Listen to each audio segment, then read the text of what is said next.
That's right. Greetings, fellow armchair Imagineers. Tiki here. And Blue Dragon 5. And welcome to the show where we wax poetic about the movies we see on a month to month basis. It's time to crack open our extra big this month. Oh, God, barely lifted on the table. Movie Memoirs! All right. Okay, Dragon, it's March. HBO Max has had a hell of a month. People have actually been returning to theaters. I returned to theaters. That was big for me. You beat me by a few months, but that's okay. So, lots going on. Lots going on in the world of movie news. Lots going on in the world of, just entertainment and just the box office in general. Crazy things are happening this month at Dragon. Let's just break it all down. Let's start with the news. Yes. All right, so we have to talk about the passings this month before we get into some of the more fun elements of the news. So, Dragon, why don't you lead the way in the in memoriam? All right. So we've unfortunately, folks, we lost three souls have kind of exited this mortal plane of ours. They've untethered themselves from the old mortal coil. So first off, we have Yaphet Kotto. Now, Yaphet Kotto, I think best known by most as the engineer from the Alien movie. Uh That's the huh. biggie. I think for me, I know him best as the FBI agent in Midnight Run. It's a great movie, Dragon, which comes. basically what you've described him as to me, it's like he seems to be the guy who's in every 80s sci-fi action movie that I have not seen. Pretty much, but I will say one thing about the Efiko, because again, I'm not really an alien guy, so I don't really know him for his Uh-huh. trademark role that well either. I just know like he basically Yeah, in I'm that not like movie. I've seen Alien, but I don't like he doesn't stick out to me, but particularly. The alien movies are too scary for me. That's why I can't watch them. But yeah, I respect the heck out of them. Plus, they turn. Oh, did you know this coming April, there is an Alien Day? I want to say for the 40th anniversary. It's on the calendars and everything. There's going to be an Alien Day. I think the 26th of April. How thrilling! Well, I know, so it's kind of nice for them, though. No, that is nice. That is nice. Yeah, not something we need to worry about, but it's kind of nice, though. No, it really isn't. Okay, but the one cool thing I do want to mention, speaking of the sci-fi aspect of it, Yaphet Kotto, from what I remember, I don't know how serious this was. I mean, I know this happened. I don't know if he was like the guy for this, but he was one of the actors offered the role of Jean-Luc Picard before they landed on Patrick Stewart, and he turned it down because he worked on Alien. He didn't want to do another space thing. Really? Yeah, so yeah, Kotto had a lot of juice back then. He really Uh-huh. did. All right, this next one really hurt me, man. Because I mean, we always knew this day was. I always knew this day was going to come, and I was always every time I watched this show, it was like the thought to the back of my mind, like, one if the show goes on long enough, they're probably going to have to address this. And sad to say, that day has finally come. We lost George Siegel, best known for being Pops on the Goldbergs, at least for me, Yeah, of that's course. that's pretty much all I know him from, and like you said, it's very much kind of just like the guy has this sort of like very grandfatherly presence. It's almost like you don't remember a time when he wasn't playing grandfathers. So yeah, it's a shame. I'm sure that the show is definitely going to not be so great without him. Not have, because from what I understand about that show, Dragon, the actors in the chemistry, it's like that is an ensemble piece right there. It's like it seems like all the actors really complement each other in that regard. And Absolutely. so to have like one key missing piece of the puzzle there, that's a shame. I mean, the thing with George Siegel is that I mean the reason he's on the Goldbergs is because he was such a staple of film and television that he did Uh-huh. everything. He's been so many countless movies. I want to say probably predating the '70s. I usually kind of earmark him from the '70s on, because at some point he did that. He did the original Fun with Dick and Jane. I know that because I like the remake with Jim Carrey, but he was in the original. Yeah, yeah. Yeah, he'd been speaking of the Jim Carrey thing. He was also in Cable Guy. He played he played Steven's father in that movie. He played the Matthew Broderick character's father. Oh, God. Anyway, during the whole charade scene. Classic. Anyway, but the big takeaway with Siegel here is to round things out is that the man had a Uh-huh. smile that lit up a room. He was the kind of the straight man and kind of became more reactionary as it went on, as I assume as he got older, and basically kind of found less kind of stories to put Pops in. As they kind of have him react to the craziness as like the lovable grandfather in the room, all the sweetness and everything. The best part of the show with him is that his dynamic with Sean Jambrone, Jambroni, the guy playing Adam Goldberg, the kid. Their dynamic was flawless, man. It was where all the sweetness of their dynamic came from. And this last season, they're going to do a tribute to him. I think it's this coming week or possibly the next. They're going to have like a little tribute to him. I'm not sure what's going to be. Probably at the end of an episode. His last appearance is coming up next week, I think. I mean, this week. And this season, though, they gave him an episode that was a really sweet episode, and I feel that's like a perfect send-off for him. Basically they're doing a parody of Cocoon, the movie about the old folks turning young and everything. That whole and that to me was really nice. They gave him he's usually been on the sidelines for the majority of like the season and a half or however long it's been since he's really had a major role. So they gave him one big episode this season. So good on Siegel. He did great by that show. He was great. All right. So lastly. Claude has it up. How you doing, Claude? And also shouting out Donovan Martin in the comments as well. Good to see two of our most valued people here in the same stream. How you doing, guys? Okay, so Claude says R.I.P. Jessica Walter, and Dragon. This is kind of a double whammy for me. This one really hurt too because this is like the day after George Siegel. Right, and so I don't want to call myself like a huge diehard Arrested Development fan because I feel like that show almost kind of like has a cult fandom behind it. But I've watched it in my day. I liked it, and she was definitely a highlight. And then, of course, Dragon, for me, the thing that I am going to really remember her for is her role in Dinosaurs, which, she almost kind of plays like the opposite sort of role as her Arrested Development role. But it's just, you really, that character surprisingly gets a lot of pathos in Dinosaurs, a lot of kind of like minor development that kind of builds up her personality over the series. Absolutely. I mean, what she did is kind of a fun, kind of a meta thing on like the, of the house of wife character, where it was like Fran had like a dry delivery, and she kind of elevated the scenes, brought a little bit of drama into the comedy, so to speak. But the big role for me with Jessica Walter, don't get me wrong. I mean, when I binged Dinosaurs, like, oh my god, that's her. I knew she sounded familiar. It was awesome realizing that was Jessica Walter. But for me, the role I know her from with all that is not Arrested Development. Like, it's not Lucille Bluth. For me, when I think Jessica Walter is one role that comes to mind, it's Mallory Archer from the show Archer. Oh yeah, absolutely, that too. Such a great character for her to play, and essentially her whole shtick. And I think what she did so well in her performance that she brought. And I assume she did a little bit of this with Arrested Development. Again, I haven't watched any of that show, so I'm guesstimating. But she brought a refinement in dealing with like a room full of crazy people, and she herself is also a little bit crazy. She absolutely brought that in Arrested Development, and I think also carrying over from Arrested Development to that show, she carried on the whole, controlling mother who's a little too controlling quite well. And that's the thing with Archer, he had such a wonderfully dysfunctional relationship with his mother. It was because she was also his boss in the show.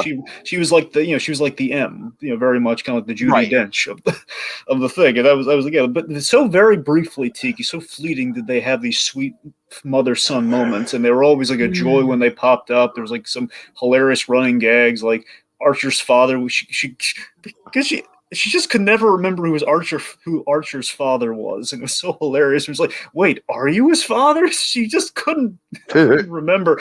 And the best running gag throughout the entire series with her is that every time she would call Archer, her son, like in the field or anything, like when something bad's happening, she calls him, tries to warn him, gives him a heads up, and H. John Benjamin answers the phone, and he has these elaborate mailbox messages where basically she thinks she's talking to him. He does these hilariously elaborate things. It's like this running practical joke the two of them had throughout the entirety of the show. So that's fun. I'm gonna miss that, man. I'm gonna miss like her not being in that show. I don't know if they're gonna. I don't know where Archer stands right now because they've done like shorter seasons. So I mean, we'll see. I don't know. They might recast her. They might kill her off in the show. I don't know, but she'll be missed all the same. All right. Claude also claims that she voiced one of the big villains from Star Wars Force of Evil. Okay. And then what's? Oh, I guess that's the last of the Depths Dragon, right? Yeah, it's three people. Yeah. Okay, so folks, it's time to get into the DC film slate news. Okay, starting with the negative of the news. So, two films got the axe that were in Hmm. development previously, and essentially they got the axe. I mean, for all intents and purposes, the speculated reason is the Snyder Cut did not help. New Gods and the Trench. So New Gods essentially is about basically the dark side stuff, the apocalypse stuff, and like the whole kind of like current kind of Jack Kirby Fourth World Right. stuff, which I was looking really forward to. That was going to be directed by Ava DuVernay, and is going to have like one of the great comics writers, Tom King, who did stuff in relation to dark side So stuff in would it Mister have Miracle. essentially been like a follow up to the Justice League Mad Max type stuff that we were seeing in the Snyder Cut? More so the portal stuff. When we saw Dark Side, that would have been the whole movie, like all the Dark Side stuff. So Okay, I mean, more gotcha. like the flashback and the portal stuff, less than the future. But I mean, I don't know, maybe some of the future. I mean, his design is for that future, so I mean, maybe. And so the trench was your baby. That was the one you were looking forward That to. was the one I was looking forward to. Yeah, just James Wan, hot off of doing Aquaman, doing like a legit horror movie, but still in the Aquaman universe. Sign me up, please. So that's rather unfortunate. I Yeah, and do I get why it was canceled though, because it's like really out of all the slate that DC has on its table. I mean, that is by far the most chore and risky venture. I mean, it's like, how do you even sell that movie? It's like, hey guys, remember that one really cool sequence in Aquaman? I mean, look, I get the trench, but seriously, from what I understand, New Gods was canned for a really silly reason. Basically, because we did like a little bit of it in the extended director's cut thing on HBO Max. We can't do like a separate New Gods movie. Oh, So so basically, because nope. of Gal Gadot's exposition, Well, more so because we saw the awesome Dark Side stuff and right, the right. Snyder Cuts. Like because we showed Dark Side because everyone wanted to see it, we can't do it now as a movie. Like, come on, guys, why can't we? Come on, you can't People, tease me like. I'm sorry, but this is confusing. Like, so from my perspective, I understand why they don't want to work with Snyder. I don't want to open the bag of worms with Snyder, but let's just say I don't necessarily think he himself is problematic. I do think the more diehard fans, and Donovan, I'm not including you in this description here, don't you worry. But the more ravenous diehard fans are slightly problematic. The ones who are just gonna be like, "Oh, release the Ayer cut, release the Jenkins cut of Wonder Woman 1984." It is the Jenkins cut, you know.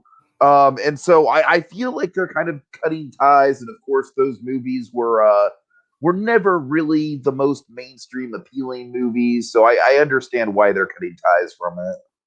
Yeah. Well, possibilities. Hopefully, the next whatever they have, basically the stuff we're about to talk about, it will kind of save the ship in a sense. Yeah, we'll see. So speaking of which, let's talk some of the other announced stuff. So let's start with something we know is coming for sure. Black Adam. So Black Adam has been announced for July 2022, and they already kind of teased some stuff up with the fandom, like certain castings, like for example, before we build to like the new news. Aldous Hodge. You remember Aldous Hodge, right? Yes, I do. Yeah, he's cast as Hawkman, which I forgot that he was playing Hawkman. That's awesome. Yeah, that's just cool in general that we're getting a Hawkman. And I love that actor too. That's what I'm That's saying. an Of old all schooler. yeah, of course. I mean, but so what they're doing is they're doing the JSA, the Justice Society of America, which is going to be in Uh-huh. that World War II animated thing. You got to check out. The Justice Society of Oh, I America. know. I'm very much looking forward to that. This is kind of their live action stab at it, and they've done the Justice Society in that Stargirl show too. And I love it's like a different lineup though, so we're not just like exactly doing the same thing over again, but it's kind of cool. We keep doing all this sort of Justice Society stuff now, with like three different on TV and film and an animated film. That's kind of cool. Uh-huh. So the recent casting we did not know about is Doctor Fate. We have Doctor Fate, and he's going to be played by Pierce Brosnan, which is great casting. Yeah, that is a really solid casting. I'm honestly kind of surprised Pierce Brosnan hasn't been in either an MCU film or a DC film as of late, because he just feels like he's the type of actor that has kind of like an air of credibility to him, but also isn't afraid to not take himself seriously. And I feel like that's the type of actor you want for a comic book franchise. Yeah, and this is a big, substantial role too. Doctor Fate essentially is the Doctor Strange of DC. Uh-huh. And yeah, plus, I mean, here's the thing: we don't know exactly what version he's going to play because the idea is like Doctor Fate is like it's a helmet you wear. It's like a gold helmet you wear, and basically Sure, it's kind anyone. of like a legacy thing. Yeah, it's like a legacy thing. It's really, basically it's almost like a legacy meets a symbiote thing. And if you put on the helmet, you become Doctor Fate, so you're kind of that persona for a number of years.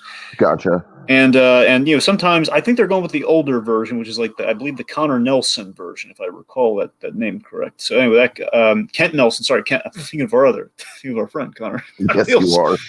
So no, Kent Nelson. He was like the older version. Like Ed Asner voiced him in the Young Okay. Justice animated show. It was really awesome. So that's so I think they're going with that version. If I'm going to speculate which exactly version play, and again, the other members of the team, it's like Cyclone and Adam Smasher. Those are some of the other guys on the teams. That's cool. Anyway, so Black Adam still in the works. Okay. Speaking of stuff that is officially in the works, they confirmed we're doing an Hour Man movie and we're doing Blue Beetle. Yeah, Blue Beetle makes a ton of sense. Just I given the legacy of that character, I know a lot of people who are big Blue Beetle fans. Our Especially man, post yeah, sorry. especially post Venom, because essentially the most popular version of the Blue Beetle is less the Batman-ish version, more like Night Owl if you want to be all specific and like kind of choosy. But the like the one that has like the alien scarab on his back, it kind of transforms into a suit and communicates with him like a split personality. I It's did very not much know kind of that was a thing. That sounds really interesting. it is. So essentially, Blue Beetle is kind of like That DC's sounds kind like of a darker version of the Tick costume. it is. It's kind of like imagine the Tick meets Venom. That's kind of what uh, it is. oh It's man, kind I of like like that. I like that. because the suit communicates with him. And it is like a Yeah. split personality. I don't, sometimes it's a little lighter. So like Young Justice, it's a really dark story. So that's the thing. It can kind of so that's the most. I'll be shocked if they don't go Jaime Reyes, but Okay. we'll see. Anyway, but yes. So Our man, on the other hand, I have no idea who the hell this is. yeah, I love Hourman, and we've gotten a few tastes of Hourman on the kind of the CW shows, and the most impressive version being Stargirl, because they actually did the whole legacy thing, where basically there's a father and there's a son. There's Rick Okay. Tyler and there's Rex Tyler. There's Rex Tyler and then there's Rick Tyler, the kid who's trying to avenge his father. Hourman, very simple premise. It used to be a pill, now it's like just an hourglass technology thing where he gets power, he gets super strength for an hour. Very simple. Gets superpowers for an hour, so it kind of adds almost So like it's a like dark. Shazam, but a time limit. Pretty much. I mean, yeah, it's just kind of like he's an old. You don't know. That premise doesn't really sell me right away. But that's just probably because I'm not familiar with the comic, and to me, it just kind of sounds like more Shazam. But Well, I mean, the other thing, he's like a JSA kind of he's a JSA character too. He's like an old school hero, and basically, again, powers for an hour. And again, depending on what version they go with, it could be like it's like a drug dependent superhero if you look at it one way, or it's just the guy who gets right. I could say if they actually here's the thing, Dragon. If they actually do do some fun stuff with the concept of the time limit yeah. within the context of the movie, then that's great. That's awesome. I mean, If they just explore it in the sense of like, oh, it's another kid turned superhero, how wacky and whimsical, and they don't really explore the time thing, then I'll be disappointed. Well, that's the thing. I imagine just given that right now, one of the TV show has the kid version. I think they're going to go with the first grown man version. So I don't think they're going to do the kid thing. And even so, I look at it like Darkman. Darkman has all the really great hook of that is that his mask would only hold in daylight for only like a little over like 199 minutes. It only lasts for 99 minutes. I think we're kind of doing that here with the hour mark. That could be really cool. There's a lot of fun stuff. Hour Man's always like unexplored real estate. It's a really cool idea. So I'm looking very forward to that. All right. Okay. Let's see. This one's all you, buddy. Okay, what do we got? Let's see. Oh yeah, Promising Young Woman is directing the Zatanna movie. Now, it's interesting that I even know who Zatanna is, right? Like this is kind of like the one of the good benefits of us doing Batcave Dragon is I do know who some of these D-level Batman villains are that are now randomly having movies made about them. Look, I don't have strong feelings about a Zatanna movie, but I do think that generally speaking, Dragon, I think movies about magicians are interesting just in general. We have obviously the big tentpole example of that is The Prestige, but there's others.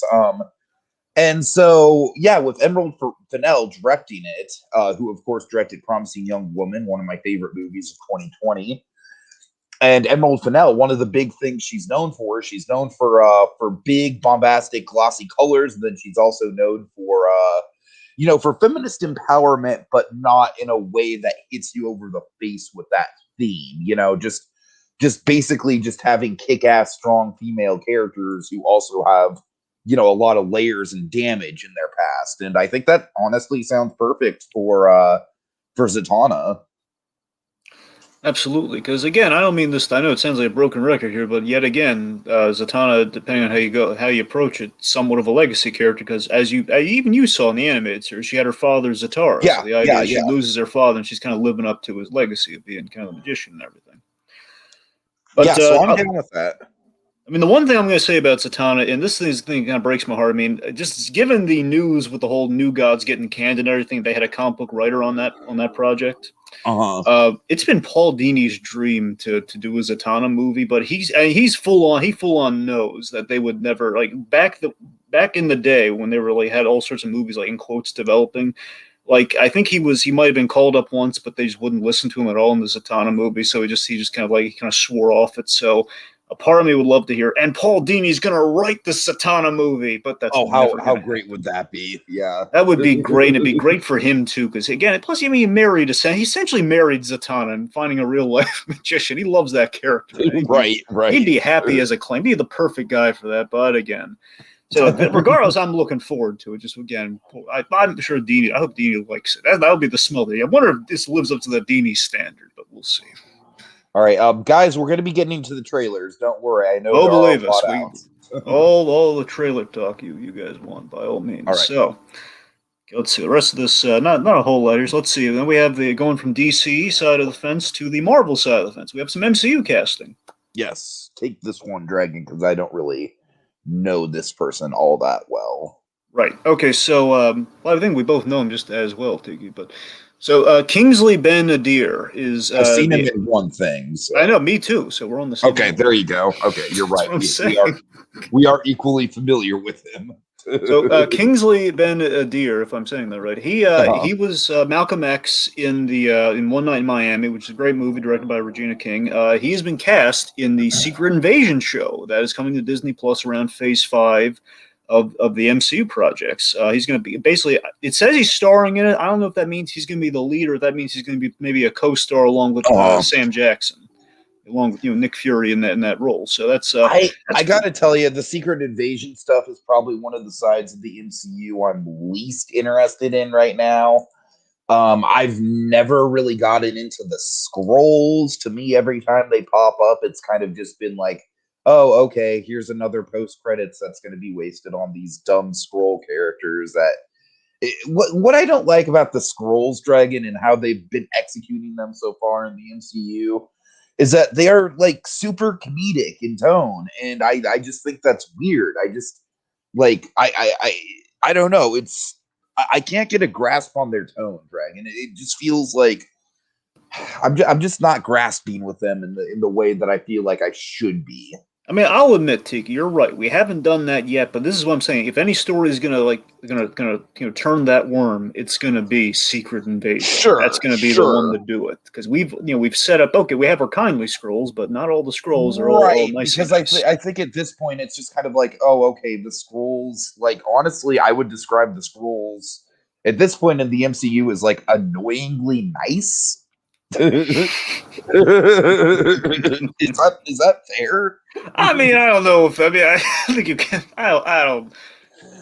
It's like they're so pleasant that it's almost kind of like, all right, guys, like I get it. We're kind of laying on a little thick that these guys are going to be bad in the future. Well, we'll see. But again, I think Secret Invasion is going to turn it around. Plus, people are speculating already. Certain characters in these Disney Plus shows are Skrulls. So we're going to see if that bears. Okay, you see, that's another thing where it's like I understand that's part of the comics and part of the appeal, but my God, Dragon, if we start getting into like such and such as a Skrull, the YouTubers are never going to see the end of it, Dragon. They're just going to have content till the end of time to talk about with these Marvel things. Yeah, well, we'll see. Again, in theory, that's supposed to be the next big monumental event. So I'd like to think they have their ducks in a row Right. for that. Plus, I mean, just with the casting of it all, we have a good actor in that role. I don't know if, in terms of who he's going to play, again, no idea. I mean, I don't know if he's going to maybe be like the scroll playing opposite Nick Fury in a negative sense, perhaps. I don't know. I mean, I could see him as like the lead villain of the Scrolls, perhaps. I don't know. He's a good Uh-huh. actor, but All right. we'll see. Next up, we have. Let's see. So Netflix bought the rights to the next two Knives Out movies. And Dragon, I had no idea Knives Out had so much like sequel upside to it. I knew they were talking about a sequel, but I had no idea that people were wanting to go like full franchise with it. And you know what, Dragon? You know what I have to say to that? Good for Ryan Johnson. That's what I have to say to that. I'm glad that after all the shit that he went through with The Last Jedi, that guy has like a valid franchise that he can call his own, and nobody is actually giving him shit for just doing what he wants to do with it. So good on Ryan Johnson for that. Right? Look, as far as the possibility of sequels go, I think with something like Knives Out, it's very much going to depend on what kind of ensemble cast you can get. Obviously, I'm assuming that Daniel Craig is going to be the main carryover character from film to film. But I think really with Knives Out, besides Daniel Craig, I think the big selling point is just kind of like this sort of like Wes Anderson style like ensemble of like Hollywood elites coming together to do this murder mystery thing. That to me is like almost kind of like what defines the franchise. So if they do a movie with Daniel Craig's character and it's a bunch of like, respectable actors, but not necessarily Hollywood elites in the supporting roles, then I don't know, Dragon. I just don't think it's going to have that same sort of magic. But then again, they could go the opposite way and they could just fill up, they could go too gimmicky with the casting and then they lose the magic in the other way. So I think a sequel to Knives Out is not impossible, but I think it's very tricky to pull off. It's definitely kind of like a lightning in the bottle situation. I concur, and definitely, I think Netflix they're really trying to kind of dig their heels into some, some really big draws. And Knives Out just kind of honestly, I imagine Knives Out, at least for me in my experience, Knives Out's a really rewatchable, fun movie. I like Knives Out, great deal. I like to think they want to have something kind of a big feather in their cap of like, 'cause again, Knives Out. At one point, it was on Netflix and it was on Amazon, so it's going around between the two. It's kind of ping ponging around, and I imagine like, okay, stop the ping ponging. We want it. Yeah, we want the sequels. That's gonna be us. We'll see, but I mean, hey, more Knives Out again. Assuming like I think it's a great call to go with different casts for sure. I agree. We got to get big names for the whole like kind of the fun clue board of it all. We need the big names. This question of like, I wonder if there's like a danger of like it becoming too much of a gimmick or them just kind of running out of steam. Like, what are the big names we can cast? Well, we can only so many people can say yes. Yeah, we'll see. We'll see. But I'm hopeful for it. It sounds good. These are good things. All right. Speaking of good things, let's talk about the best thing. Yes. So Better Call Saul is it's filming, Dragon. It's filming. Yes, officially. And also, did you see the image yet? No, I did not. They showed the Google it. Can I Google it? I don't know what exactly. But I guess just look for just Better Call Saul season 6 tease or something. I don't know, like season 6 image. Okay. Hold on. Go ahead. Anyway, so yes, Better Call Saul. Of course, the last season, season 6, going to be 13 episodes. Puts him exactly at the Breaking Bad number of episodes, 63. That's perfect. Yep. Do you see the image? I no, I don't. What am I? Okay, well, just type in Lalo, like type in Better Call Saul season 6 Lalo. That'll season 6 Lalo. Yeah, I was hoping to kind of spring that, but okay. Am I just looking at? I still don't know what I'm trying to look for. I'm sorry, Dragon. Yeah, this is why we don't do these things on the fly, Tiki. Okay, never mind, folks. Okay, the point being, they've shared one image from them shooting. So they started the 10th of March, and so far they've at least done some Lalo stuff where you see Lalo. I won't spoil it for the folks who haven't seen, but let's just say Lalo's coming into the room, and we see Gus Fring and Juan Bolsa, or not seemingly are not too pleased in this very Well, ominous yeah, framing. I would think that they wouldn't be given the So, circumstances. so they definitely Lalo's going to be a big threat in season 6. Let's just say the least, kids. Oh, Lalo's I will coming back say, with a I think they've vengeance. built up Lalo to be a big threat this season in like almost as good of a way as they built up Gus Fring through seasons 2 and 3 to be the big bad in season 4 of Breaking Bad. I mean, I think they've done a fantastic job, like not only building up the character in his screen time, but also, kind of laying the seeds for his character, going all the way back to one of the first episodes of Breaking Bad. To Saul Goodman's first episode. Yeah, Ever yeah. since the beginning, like Saul and Lalo are linked. Uh-huh. Again, so perfectly. Yeah. So I mean, of course, again, I'm so glad that we're going to be able to do the last seasons. Hopefully, the whole Do you think restrictions and everything won't. are they aiming for like a fall 2021? Tiki, I wish, but I would not bet on it, man. I So don't maybe trust it. maybe like this time next year, perhaps. I optimistically I would say yes, Okay, optimistically, but I mean, because like again, the dates keep. February 2022 or something. In a perfect world, yes. I mean, Uh-huh. in a better world, it would be fall of this year. But Yeah, yeah. again, it's the end thing Dragon, of Better Call Saul is. I'm in a similar boot because because Survivor actually just recently started filming again, and so I'm just like, oh God, how fast can they? I mean, obviously, Saul is like takes way more precedence over Survivor, Yeah. obviously. But my grandparents are getting up there. I want to get as many Survivor seasons in with them as I can. So, so I'm very much kind of like, okay, like when can they actually release that Survivor season? They're filming right now. All right. So Well, regardless, again, I just hope at the end of the day, the restrictions and kind of shooting and however, I hope we haven't had to change the overall plan or anything in accordance with like the new rules of shooting things. I just hope that won't I get in the mean, way of even what if the they scope. do, Vince and his crew are just incredibly flexible writers, so I wouldn't worry too much about it I'm sure just they from a are. quality control perspective. I'm sure they're not going to turn out a faulty product, but it's going to be kind of like if you learn like, and they were going to do this, but they couldn't. It's like, Uh-huh. oh, that's going to be. Also, of course, I think the big thing we're hoping for season 6, and we'll move on. We got to get Bill Burr this season. We Oh yeah. have to get the Burr. The bird. All right. Yeah, Feel for the sure. Burr. Okay, Let's see. next. We have little news items. We cover that. Then the trailers. Everyone's asking for the trailers. What should we do? What's the other news item? Let's see the Rugrats reboot, for example. Well, I mean, with the Rugrats reboot, I just I'm probably not even gonna watch it if I'm being honest. Like, if the first episode comes out and it really grabs me, then I'll give it a shot. But I don't know.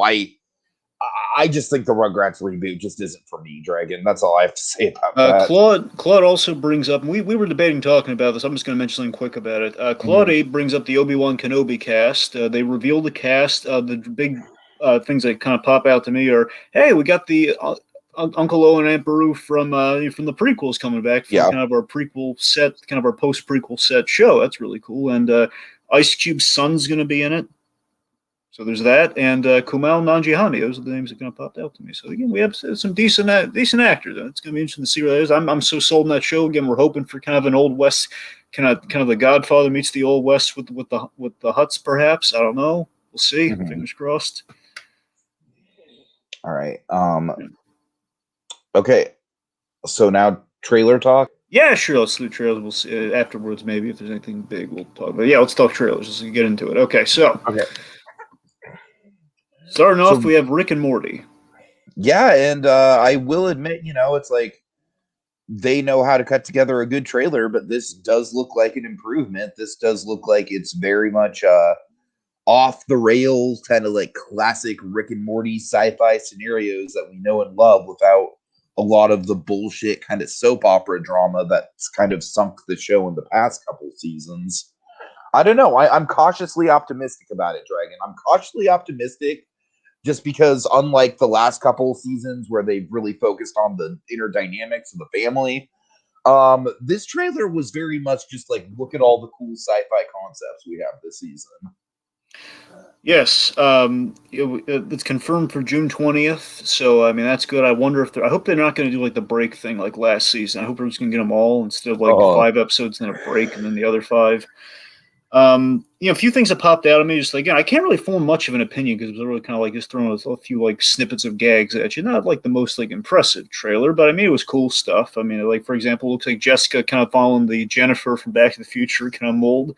She's in on some of the adventures. We had like a parody of Namor. I'm pretty sure we're gonna have a young Jerry episode. And Voltron, and more importantly, the Blade joke. I love that Blade joke, man. I thought that was the best joke in the whole thing. Apparently, we're Blades in this universe. It's awesome. All right, let's see. So beyond that, then we have okay. Let's talk about the thing everyone wants to talk about. Let's talk about the Space Jam trailer, A New Legacy.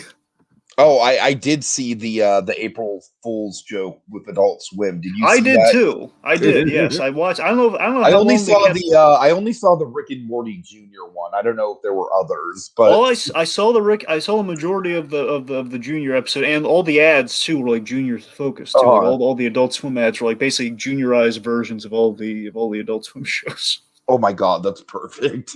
Yeah, it was really funny. But yeah, I love that Adult Swim is like still kind of has that like pirate radio motif all these years later. that's great, right? All right. Anyway, so Space Jam: A New Legacy. So am I correct? We're not sure about this one, are we? Okay, let me break it down. Honestly, Dragon, if they would have stuck to the Looney Tune stuff, I would have been happy. I wouldn't have been over the moon thrilled, but I would have been happy. I would have been like, okay, that's cool. It's like I like that the human character is now being animated. That's a good stylistic difference from the original Space Jam. Yosemite Sam is actually using his pistols. I was very happy about that. Yep. Outside of Billy West not voicing Bugs Bunny, which is fucking weird. A lot of things at least in terms of the Looney Tune side of things feel very it feels right, Dragon. It feels right. Dramatic Yeah. pause. Dramatic pause. But then the Iron Giant shows up. Oh god. Dragon, I am not down with the Ready Player One stuff at all. Yeah, At this movie all. is for sure riding the Ready Player One coattails big time. I mean, I am not down with. Okay, did you know that the fucking gang from Clockwork Orange I know, has a no, Tiki. I've cameo? seen. I mean, Tiki. There are other crazy inclusions in that too. I mean, not only the guys in Clockwork Orange. I mean, the mask is in it. I think it's a The good idea. mask is fine. The The mask is mask fine. makes sense, but That makes sense. But the fucking gang from Clockwork I Orange, mean, we though? got the mask. We have we have all pretty much many different versions of the Joker, and it's like King the big Kong. difference between this and Ready Player One is that I think Ready Player One was kind of trash. Don't get me wrong, but at least like in terms of the continuity, like we had an in story reason for all these characters to be there. True. This just feels like it's like Ready Player One mixed with like kind of like a lazy sort of like I don't know what they're doing. Are they like trying to do like a Wreck It Ralph setup or something like that, where like all the big pop culture lives on the internet or something like that? What are they doing, Dragon? See, this is why I'm not sold on the server idea because it feels like we tried to modernize it, but then they kind of ran into the ipso facto of like, hey, if we have all these, if it's a server thing, if it's a technological thing, that means a la Wreck It Ralph, we're gonna have a whole bunch of different kind of worlds and places to spin off to, and then we just did that. We did that Ready Player One film, was kind of its own symbol. Let's fuse these ideas together. And remember in Space Jam, we always had the audience full of makes sense Looney Tunes. Well, let's jazz it up a little bit. let's make it all sorts of I am notable just going to state characters. for the record that I, as a big time fan of the original Iron Giant, just feel honestly, Dragon, just kind of numb and sad. Just numb and sad that the Iron Giant is being hoarded out yet again. And like I said, in Ready Player One, conceptually, it made sense. Yeah. Like even though the character in Ready Player One got the point, missed the point of the Iron Giant, it still made sense why he was there. With this, it's just like, no, it's pandering to 90s nostalgia porn, and I don't, it makes Iron Giant look like a nostalgia whore, and I don't like that. Hmm. All Of course, right. you know, I mean, I adore the Iron Giant as well. I mean, of course, Ray Player, when he's like beating the crap out of Mechagodzilla, I do not think we're going to be doing that this time around.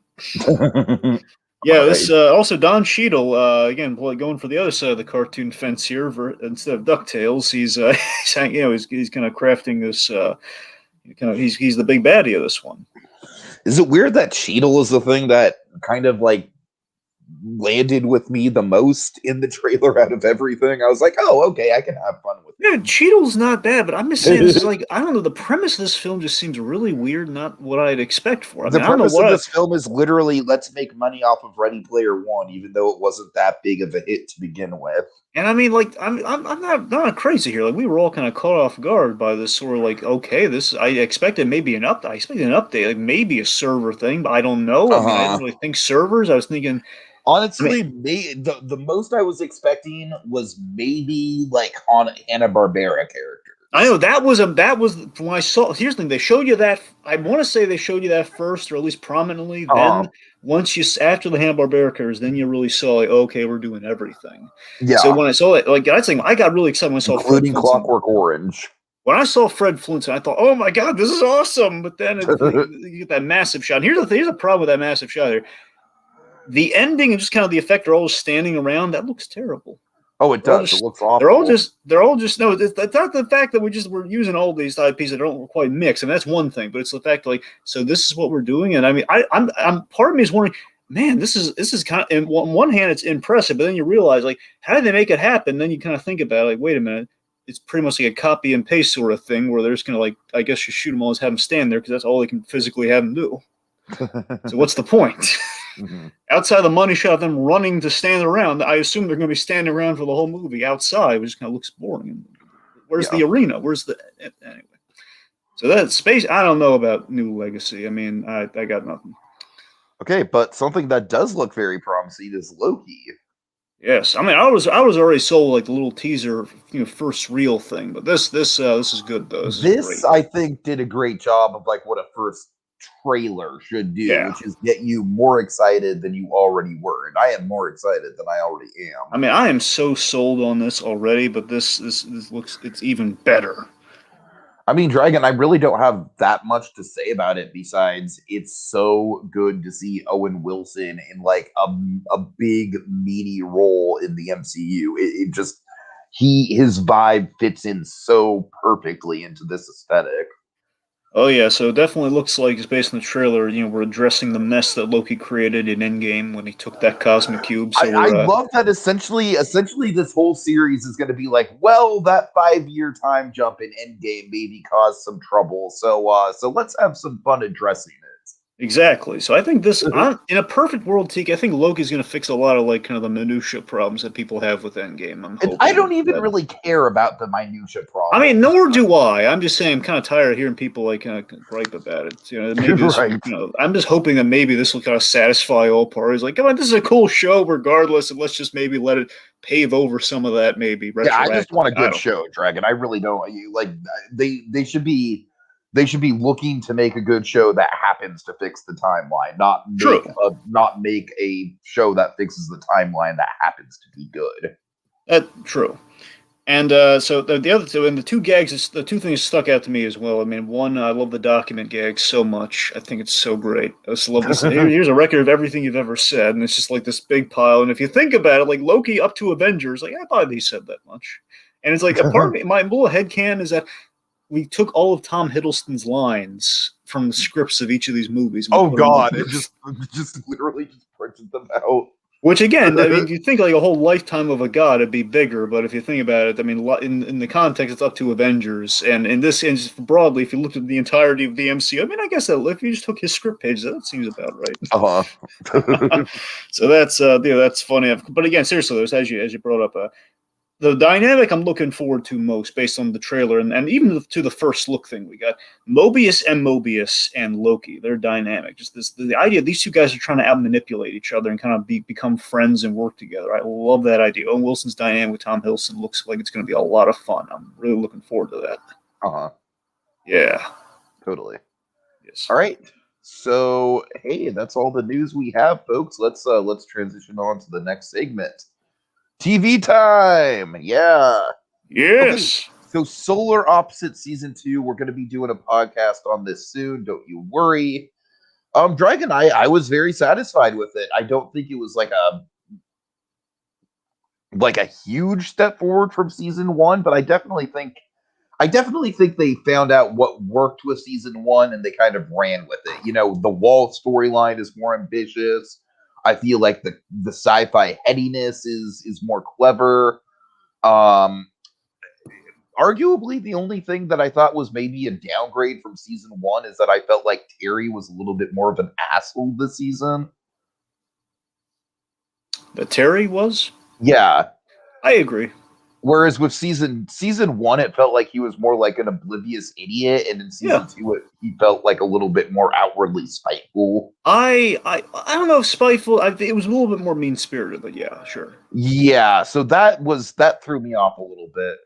But everything else, I think, Corvo was just absolutely on point. I mean, that character is very much, he's pretty much an extension of like the Rick Sanchez personality, but he's great. I watched that show for two reasons, Tiki. One, Corvo, and two, The Wall. Sure. And the Wall stuff especially is just, I mean, they really know how to nail their C storyline in this show, Dragon. Now, I will say broadly, I don't want to get into it all, obviously, but just I will say, I think the Wall plot, compared to Season 1, to be fair, Season 1 was like the introduction to the whole thing. I don't think it was as effective until the traditional... I feel like the story was more ambitious than it was in Season 1, but I don't think it landed quite as well, if that makes sense. Well, I mean, each season, I assume, is going to have like a full-on Wall episode. Now that was great, but I'm just saying getting there was not as didn't have quite the same effective build that the first season. Like I said, I think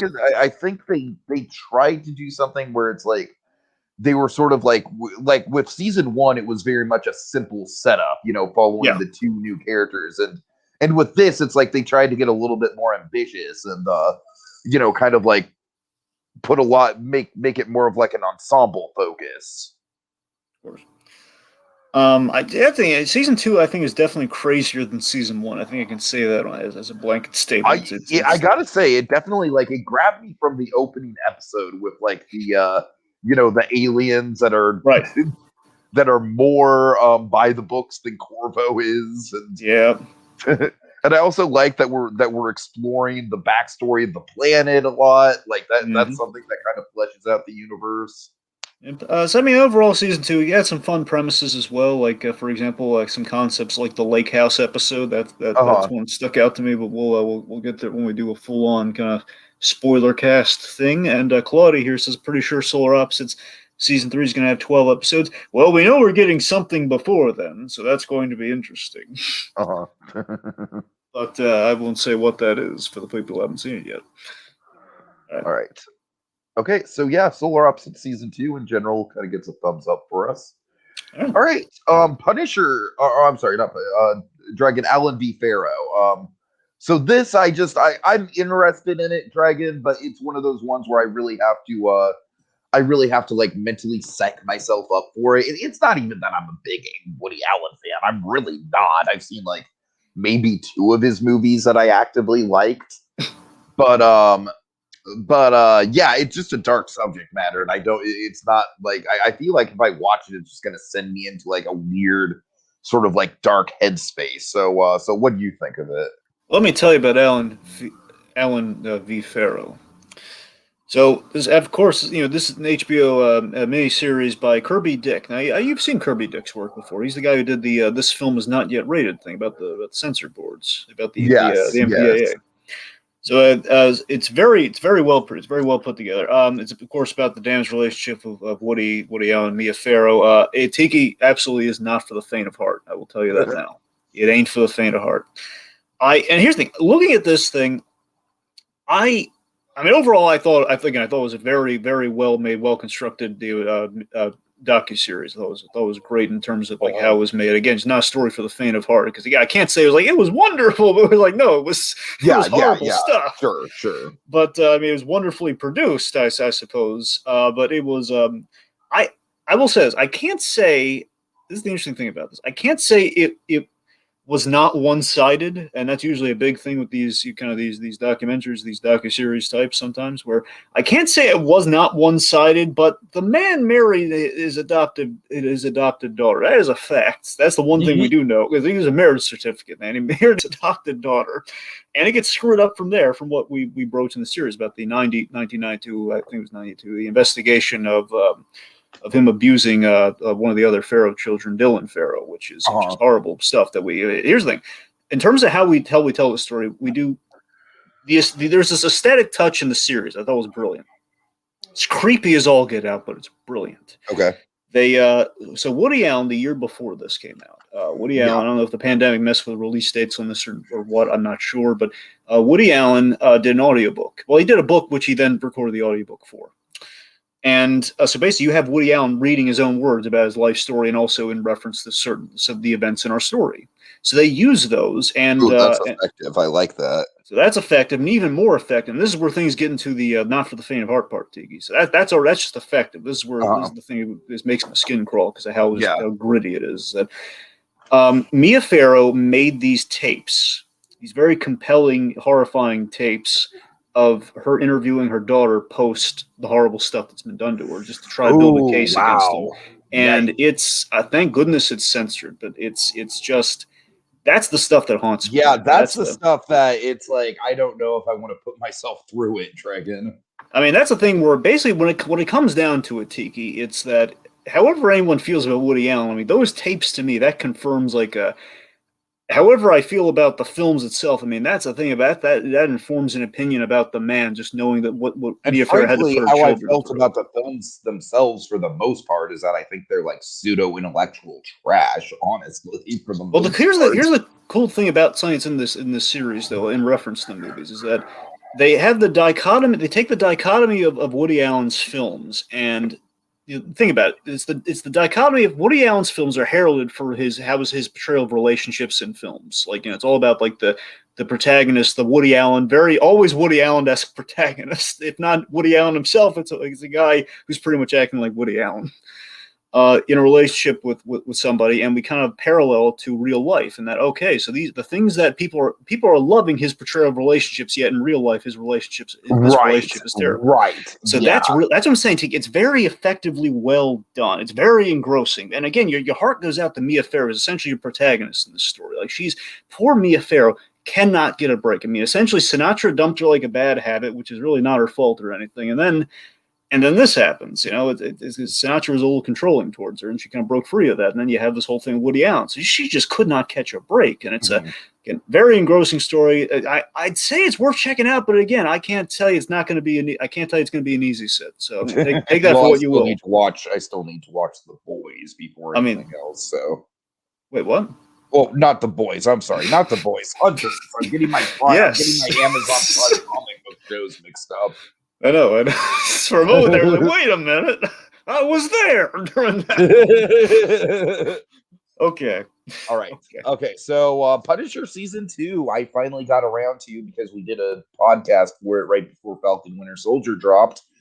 I gotta say, Dragon, Punisher season 1, I was not a fan of. I thought it was very slowly paced. I thought it had very, very little of what I actually like about the Punisher character, which is mainly the brutality of it. It's like, yeah, we get some brutality in the last couple episodes, but man, it was a slog to get there.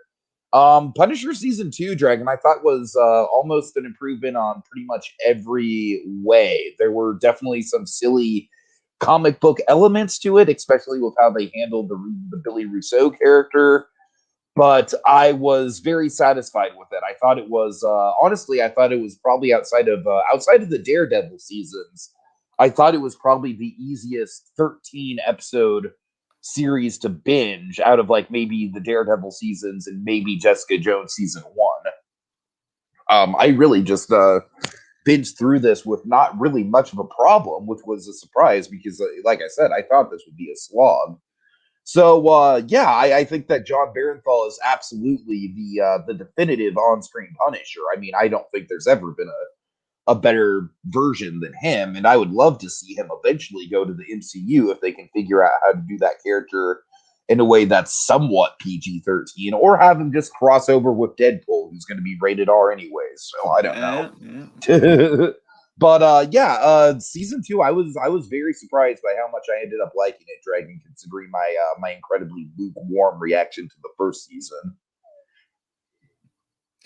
Yeah, yeah. Again, I don't know. I still think when it comes down to it, season 2, much like season 1, it could have been condensed. It was like kind of landlocked in the 13 episode thing. But it again, they did make great story choices. Now, okay, we're gonna just condense it down to 2 plots. Overall, I wish the Jigsaw stuff was as compelling as the John Pilgrim stuff. But at the end of the day, again, Bernthal he really brought Frank Castle's arc, to life in kind of this last stage of it all here. Where again, even though it's ending at 2, it's like you get to see kind of like the Punisher fulfilling his destiny, so to speak. It's after he's gotten kind of he's avenged his family in season 1, he's kind of like leaning. Well, what do you do now? Well, you become the Punisher. That's what you do now. Yeah. Kind of took that journey going there with him. So it was nice. Okay. Better than people getting credit for sure. Yeah. All right. Next. Okay, this one's gonna go by fast. This is a Murder Among the Mormons. This is a Netflix true crime docuseries by the great Joe Berlinger, the guy who did like the Ted Bundy tapes and stuff like. He's very much one of the go-to. I am sick of Netflix true crime stuff, Dragon. I just am. Well, again, I think you like the last one we watched, though, right? The whole the Cecil Hotel. Oh yeah, sure, but I mean I feel like that's different from true crime. I feel like that's more in terms of anyways. I don't know, it's like the whole like that and don't F with cats. Like those are very much in kind of the same level. I just don't know what they call them outside of true crime though, but it's I feel like they're technically true crime, but the appeal of them goes beyond just the true crime factor. I want to say like amateur sleuth or something, but I don't really know if right, yeah. Well, the point being though, Tiga, this one I gotta tell you, I mean, I watched a lot of Netflix true crime. This one did not thrill me.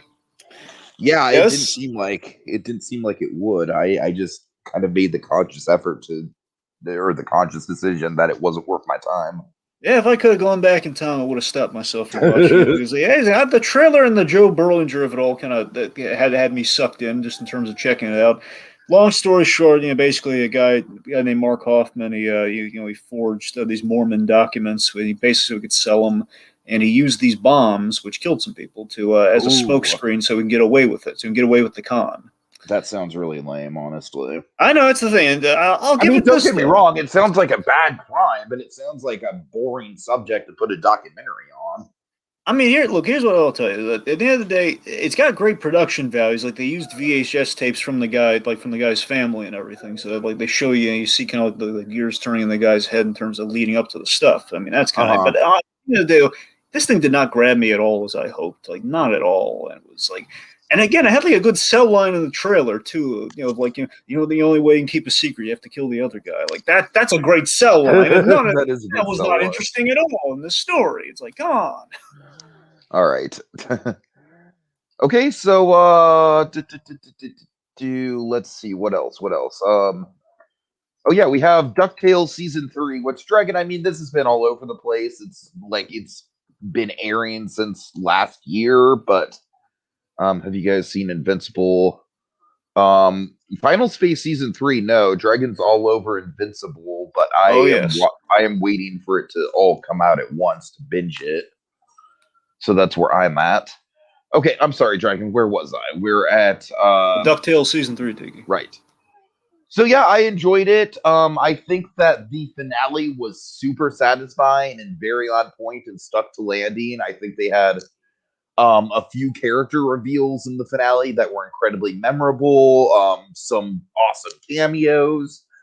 I thought that the build up to the finale maybe could have been a little better because it didn't really feel like, especially compared to the last 2 seasons, it really didn't feel like we were building up to a big event. It's just kind of like the big event just sort of happens in the confinement of the actual finale itself. But yeah, other than that, I was very satisfied with how DuckTales stuck the landing. I don't have much more to say about that beyond that. Right. Okay, so next up, some of the docket, John Wayne Gacy, Devil in Disguise. John Wayne Gacy is like one of those people where he definitely creeps me out and disturbs me. And like, if I watch documentaries about him, I just get into a really bad headspace. So, Yeah, you never would have lasted through that movie we covered on Memoirs once, that Dear John Gacy movie. It was the biopic on like the kid who essentially tried to, he basically did like this undercover thing with John oh Gacy. God. Yeah. Anyway, so yeah, this is a Peacock docu series of 6 episodes, and Ooh. it was very well done too. This one it kicks the crap out of that Mormon thing. I'm sure it does. Yeah, it's so here's the this was again seriously, this was really well done. It used the only interview Gacy ever gave as the framing device, Uh, that's cool, I guess. and Um, essentially it, yeah, go on. I don't, like I said, I'm just like at this point in my life, I don't need to like go into the minds of serial killers. To me, it's like it doesn't feel healthy for my own mental health. I mean, by all means, sure. I mean, I don't even think it's going to really even like if you know the story of like if you've heard the story of Gacy once. I mean, that's pretty much what it kind of leads you through. But like, if you're going to package it, this is the way to package it because basically, it weaves you through the story within 6 episodes. But the interesting thing about the series, the underreported things that there is a point where I don't know if it's like episode 4 or what, but you reach the end of the Gacy story, and there's some aftermath at a certain mark, which gets interesting. Basically, the mystery of the film is of the series is famously, it's 33 victims. But the interview claims 45. Like he Uh, claimed there were 45 bodies. There's like sort of like I guess like 12 people that were unaccounted for. And the powers that be, for some reason, they refuse to acknowledge. They refuse to acknowledge like that these bodies exist, which means the families can't get closure. Because again, these are the words of a madman. yeah. I mean, the one thing I want to get there, that I want to get in there before we move on, is that the tone set. There's a moment in this diocese really up front during the first episode. They kind of set the tone perfectly for this is not your ordinary Gacy thing, where it's basically Gacy immediately in the interview he downplays the clown angle of like, yeah, I used to be a clown. They always linger on that and they focus on Mhm. it. I love like these kind of creepy human moments with Gacy, which I just found really interesting. We talk about his legal defense and everything. Like people like he had attorneys while he was on death row. Like really interesting, creepy stuff like that with Gacy. So again, well done stuff. So Peacock's doing again. They might try to usurp Netflix's true crime moniker. I don't know. We'll see. Oh, they've got a long way to go to do that. If they do. All right, so Dragon, The Bridge, season one. I doubt this is up your alley, but I will say that out of all like the reality competition shows that I watched, this one might be the one that would hook you if you ever were in the mood for something like that.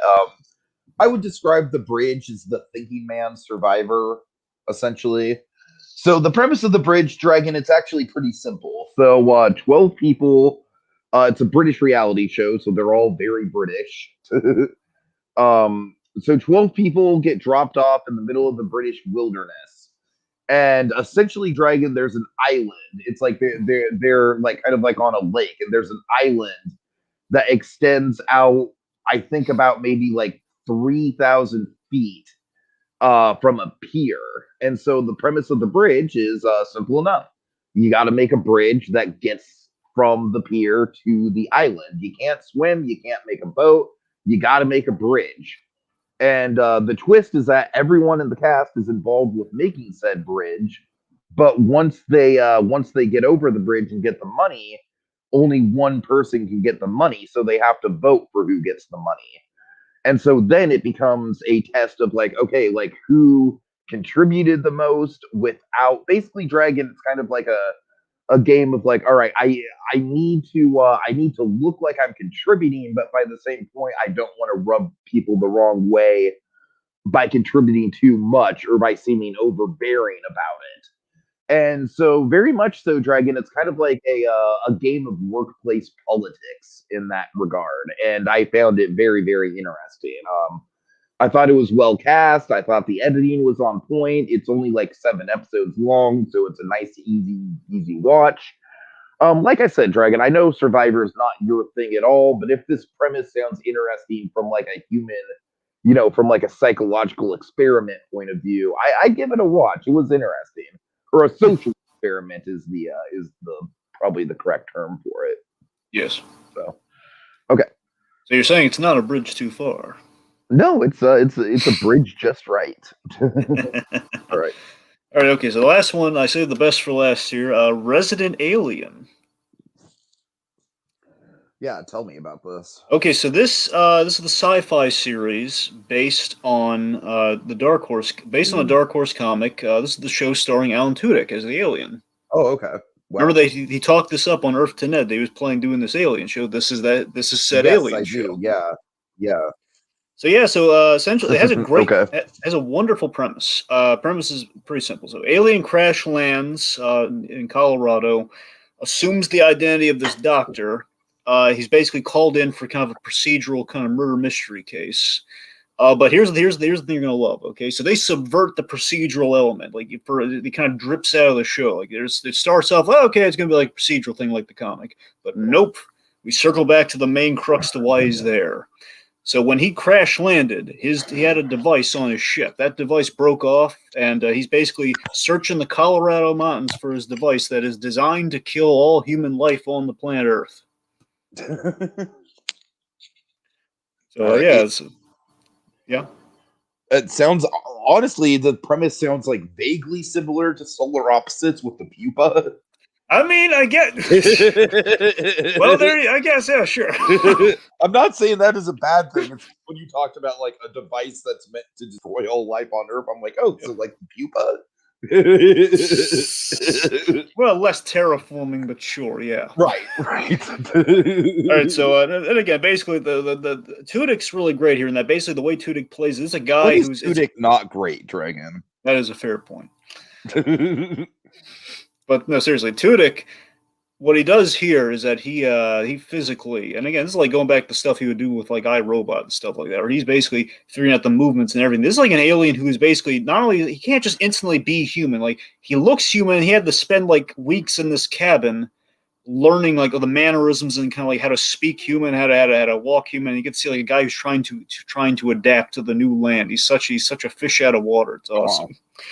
Chris Sheridan show ran this, one of the guys from Family Guy. I hope he left the ship on Family Guy, so I don't have to talk about how bad it's gotten. But no, seriously, he's like there's no true Family Guy sensibilities that's kind of brought here. This is like a really kind of fresh, got some good stuff.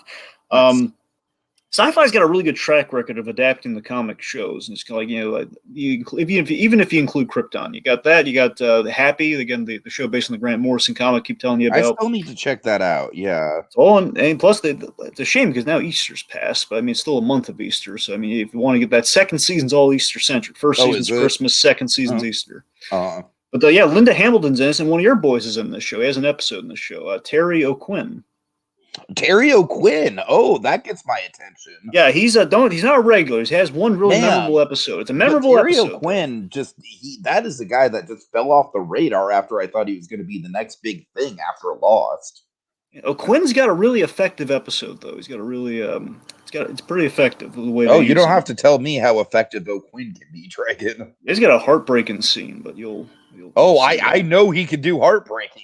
Trust me. So Linda Hamilton's she's in this show, and she has a really she's in more episodes, and she's going to be woven through it as it goes forward. That's the other thing too. The really great thing. Here's why sci-fi is awesome, Tiki. Okay, at the end of the season, when you watch and you get to the end, they reveal whether or not they're going to get a second season. They have Alan Tudyk pop on and say, "Hey guys, see you in season 2." That is really legitimate. They've done that with all their shows like Happy and Krypton. They always do that. That's awesome. They tell you at the end whether it's coming back or not. Because again, they minimize. It's only 10 episodes. Like Big Mouth has done something like that before. So again, like last two things again, there's that one. The only thing here's the thing. I don't know how this is going to strike you, but the town is quirky. But I think the point of the town being quirky is that so you can buy this alien is blending in as well as he can. So hence the town being a little quirky, and everyone has a little bit of a story. Yeah, that makes sense. And lastly, the makeup. So Tudyk is put into like I'm pretty sure, yeah, Tudyk, and I want to say all the scenes where it's him, and when you see him as in his alien form, that's Tudyk in a suit. That's Tudyk in makeup, Uh, which is really impressive. I'm not saying sometimes they put him in CG, but for the most part, that is him in in the suit with doing everything. So it's very impressive. I recommend Resident Alien, especially to you. It's got a lot of good I stuff, a can lot of find fun. it. Yeah, well, yeah. Well, here I wonder if eventually, like Happy, it will end up on Netflix because that was a sci-fi show too, and I Sure, don't know. sure. So maybe keep your eyes peeled on that. But it is. I'm keeping my eyes on The Judge too. I'm looking for that. Okay, I think you mean Your Honor. I do mean Your Honor. Yes, I'm sorry. This is not helping you find anyway. Dude, not the Robert Downey Jr. vehicle. I like that, but still. Anyway, yeah, Your Honor, seriously. But yeah, the Resident Alien was a lot of fun. I'm so glad it's getting a second season. So there you go. Okay. All right, and it's time to transition. Dragon, we're only an hour and 10 minutes in, so I actually think we're making pretty decent time on this. Yeah. March 2021 movies. Huzzah! Huzzah! All right, so this is a very diverse roundup, Dragon. We've got movies from just about every side of the internet, plus some theatrical ones. So so let's start with Raya and the Last Dragon. And I gotta say, Dragon, I am a little bitter about the fact that this popped up in theaters like a couple weeks after I paid $30 for it on Disney Plus. You know what's crazy? Some theaters refuse to carry it though. I don't know. I don't want to talk to that. All right, fine. But fine. So Raya, I like it better than I think you and I both like it better than most people do, right? Is that fair? Yeah, I mean, I like it a whole lot better than Moana. Yeah, I like it better than Moana too, honestly. Yeah. And people, I think a lot of people think that's sacrilege. Especially coming from you. Well, Dragon, but you know me. Like I was, with Moana, it's like I liked it, like it lived up to my expectations, but I don't think that it's like one of the best Disney movies of the past decade or anything. But this one, I very much thought it was ambitious. The world building was super on point. I do think that it could have used an extra maybe 20 minutes of screen time just to flesh out the characters a bit more. I genuinely would like to see a series because I do think the characters are pretty damn on point. Like this is a really good Disney ensemble movie. And even like I feel like Dragon, even the baby, it's like I know you have issues with her and other people do as well. But I don't know, like at the very least, I think it's good comedic relief, and I think that she has a good bond with the Benedict Wong character. So I don't know. I like for the most part, I think this movie works really well. The only thing that kind of brings it down for me is some of the modern dialogue. Well, okay, so Raya, I think Raya is again. I think Raya is a great movie. I really hope this gets the praise that it deserves, man. I just fear this thing's going to go the way of Atlantis, or it's a good movie, but it's just going to get or Onward.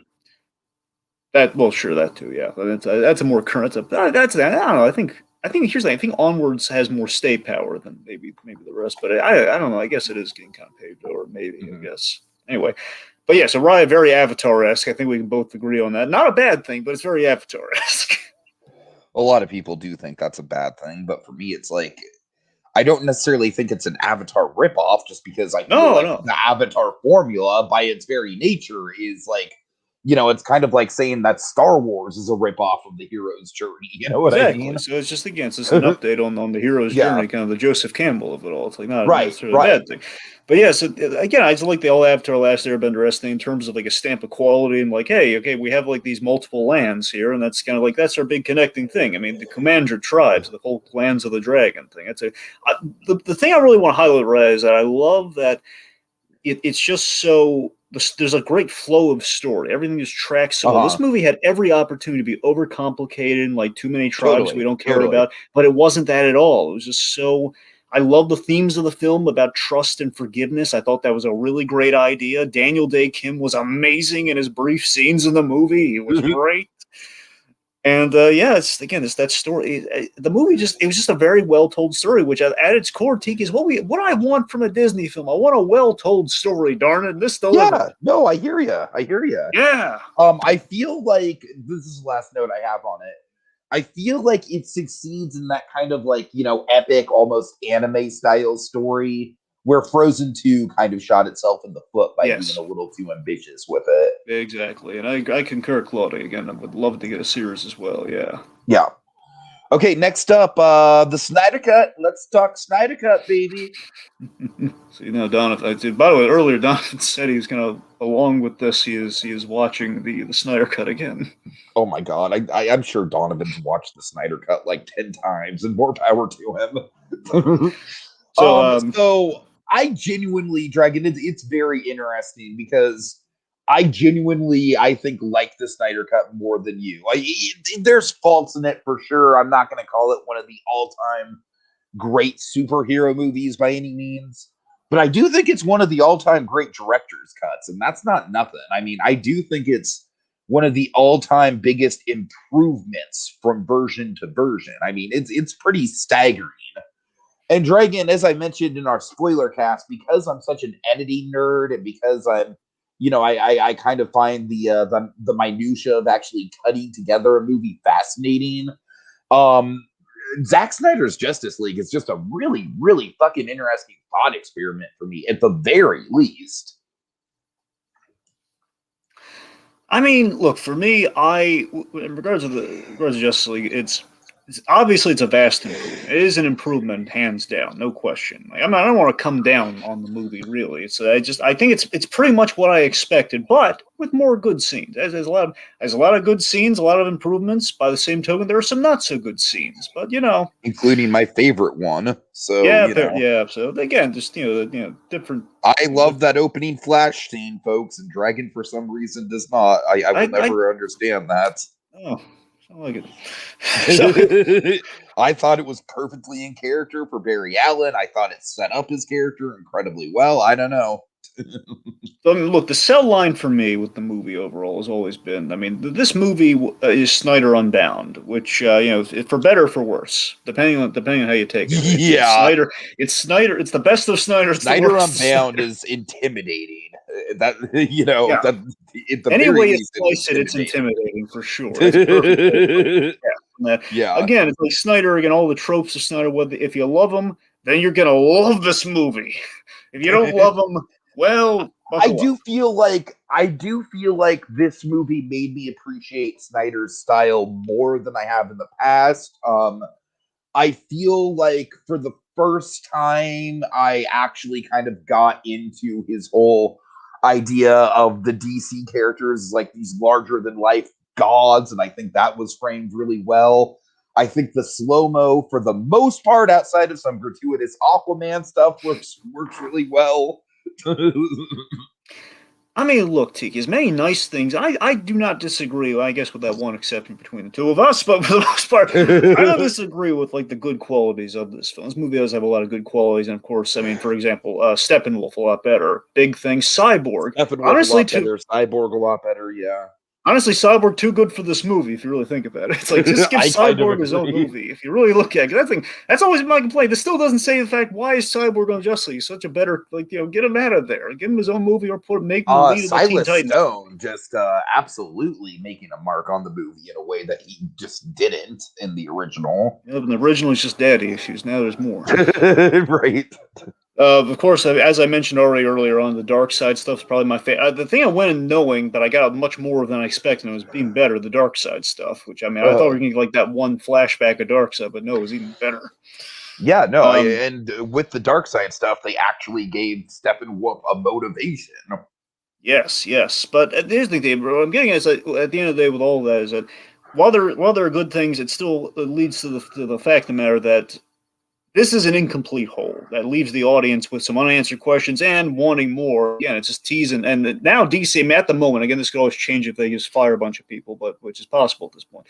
They keep saying that no, we officially are taking the stance that we're not going to do more Snyder stuff. This was kind of like a fluke that kind of happened. We're not going to not exactly in those words, but essentially we're not going to do more. We're not going to fund the next part of Justice League. Again, if those people get fired, then they bring on new people. Say, yeah, let's do that. Then obviously it's going to happen. But I don't think that's going to. That's a pricey movie to make the other part. And essentially, he wants 3 parts technically. I mean, it's a 2-part movie, but then he's talking about like a sequel to the 2-parter one. Right. That's what I'm saying. It sounds like it's just an impossible. It's an impossible thing. Plus, now there's the worry that we're now setting the president of all these hashtags and everything. Hashtag this universe. Hashtag that universe. Keep it going. And all I can say is for the folks that want more, you got. For anyone who's like, I wonder what the second part would look like. I wonder what a completed version of what this whole like nightmare future would look like. Use your HBO Max. Watch Justice League Dark Apocalypse War. That's what part 2 looks like. There you go. So for anyone who's unsatisfied, I urge you to check that. It's a good movie and it's a little bit more get a payoff. All right. Okay, so next up, of course, we have the big event, Godzilla versus Kong. Dragon, did you go to theaters for this or were you at home? I was at home for this one. All right, so yeah, this was my big back to the theaters movie, and Dragon, I gotta say, I am so satisfied with it being my back to the theaters movie because this is a big screen movie. It just is. I honestly can't imagine getting as much enjoyment out of this on the TV as in a theater. Someone give Tiki some Alan Silvestri music because he's back to the theater. Right. But Dragon, overall, with Godzilla v. Kong, I feel like at the very least, the movie knows what it is. It knows that we don't really care about the human characters. The human characters are kind of trash and disposable, but I feel like it's kind of like in a self-aware kind of way. Certainly. Yeah, for me, best MonsterVerse film we've gotten, and honestly, best versus film in a long time, if you really think about it. It's the best versus film that in a long time. I do not think it's better than Kong Skull Island, though. I just recently rewatched that. Oh, really? Uh-huh. All right. Well, yeah, of course, I think you hit it right on the head. The monster stuff and the fighting, for me, best part. And, of course, there was a far better balance of the human stuff because they're now aware at this point, hopefully, that, again, they're still not all the way there because we have, like, Julian Dennison kind of squirreled in there. But, it's, the Team Kong, I think we can agree, Team Kong was a lot more compelling than the Team Godzilla stuff. It's funny because I feel like the actual characters in the Team Godzilla thing were... Like, I don't want to say they were better characters, but I feel like at least the actors were more magnetic. Whereas with Team Kong, I think it was easily a better story. But I gotta say, Dragon, the actual characters on Team Kong are like goddamn wooden. Yeah, I mean, it's hard to top Brian Tyree Henry, though. He's great. Yeah, it's I was watching the Red Letter Media review, and they were basically just like, so we have this lady, and what's her name? Oh yeah, lady. God. So without giving anything away, because this is a big moment in the movie for sure. There's a big surprise, which I loved. Great deal.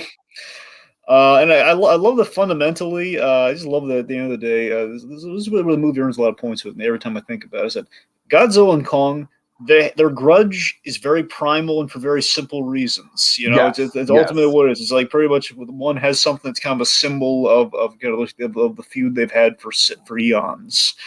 And again, it's unfortunately now it looks like, because I think it was like the Toho of it all. I think Toho is because their deal is run out because of the pandemic and everything. And this might be the last we're ever going to get. This was supposed to be at the end of the first phase, and they would go forward beyond that point. But also, this might be the kid and caboodle ending because of that Toho thing. It's unclear at the moment, but it's not looking good. So if this is the last one, I think they're going out on a high note. I think it's a perfect one to go out on. Yeah. And overall, Dragon, I will say, I don't think these are like obviously the most strongly connected movies in the world. Definitely not when it comes to characters. But I think one thing that I will give these movies credit for from movie to movie is I do think they've been very consistent with the monarch idea from movie to movie. You know, kind of having this like shadowy organization, like kind of in the background of all of them. Yes. I rewatched Kong Skull Island, and Monarch is definitely a major player in that movie as well. So, Oh yeah. all right, okay, so moving on. We have Nobody. All right. Yes. Nobody. So, Dragon, this is just I don't really have a ton to say about this one. I liked it. I didn't love it. Action movies aren't really my bag. Odenkirk was great. Christopher Lloyd was great, but overall, it's just not really my genre. So I wasn't like, I don't want to say I can't say at any point I was like just like on the edge of my seat or anything. I enjoyed it, and I watched it in an empty theater, so that was nice. It was a nice like second back to the movie for me. Yep. But overall, I just thought it was a little better than okay for me, in my opinion. Yeah, I was very clearly I was very hyped for this, and ultimately this was like a theaters or bust thing. It was not you couldn't rent it at home or anything. This was like okay, Uh-huh. it's if you want to see this, you got to go to theaters. Like, absolutely, I'm going to see this. Are you nuts? Of course, I'm going to see this.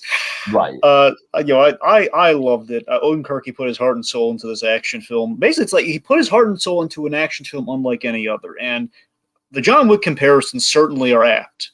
But what's so great about this film is that it's kind of it's John Wick but grounded by mundanity. That's I the mean, I fun thing. guess, but I just feel like because it feels so similar to John Wick, I feel like it lacks its own identity to a certain extent. Yeah, but you know what it is? I'll say this and so I'll wrap it up. Is that Uh-huh. at the end of the day, it's that John Wick's about taking things away from the man, where this is about like we have a man who's not lost everything. I don't know. It's just I think that's kind of like one of the delineating factors between the Right, two, but where I it's like as I mentioned in the spoiler cast, that to me almost kind of like made it less interesting because I feel like with John Wick, the big hook is that you take away everything from him. So I don't know.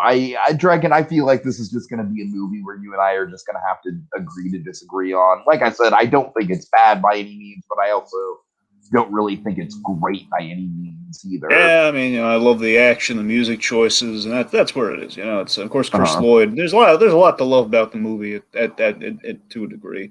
I Uh, should maybe watch it again once it comes to streaming. I'll give it another chance. I am eager to rewatch this. So that's my last note on this. Yeah. I'm very eager to rewatch this. That's where I'm at on it. Okay, so All then we right. get to the Amazon of it all.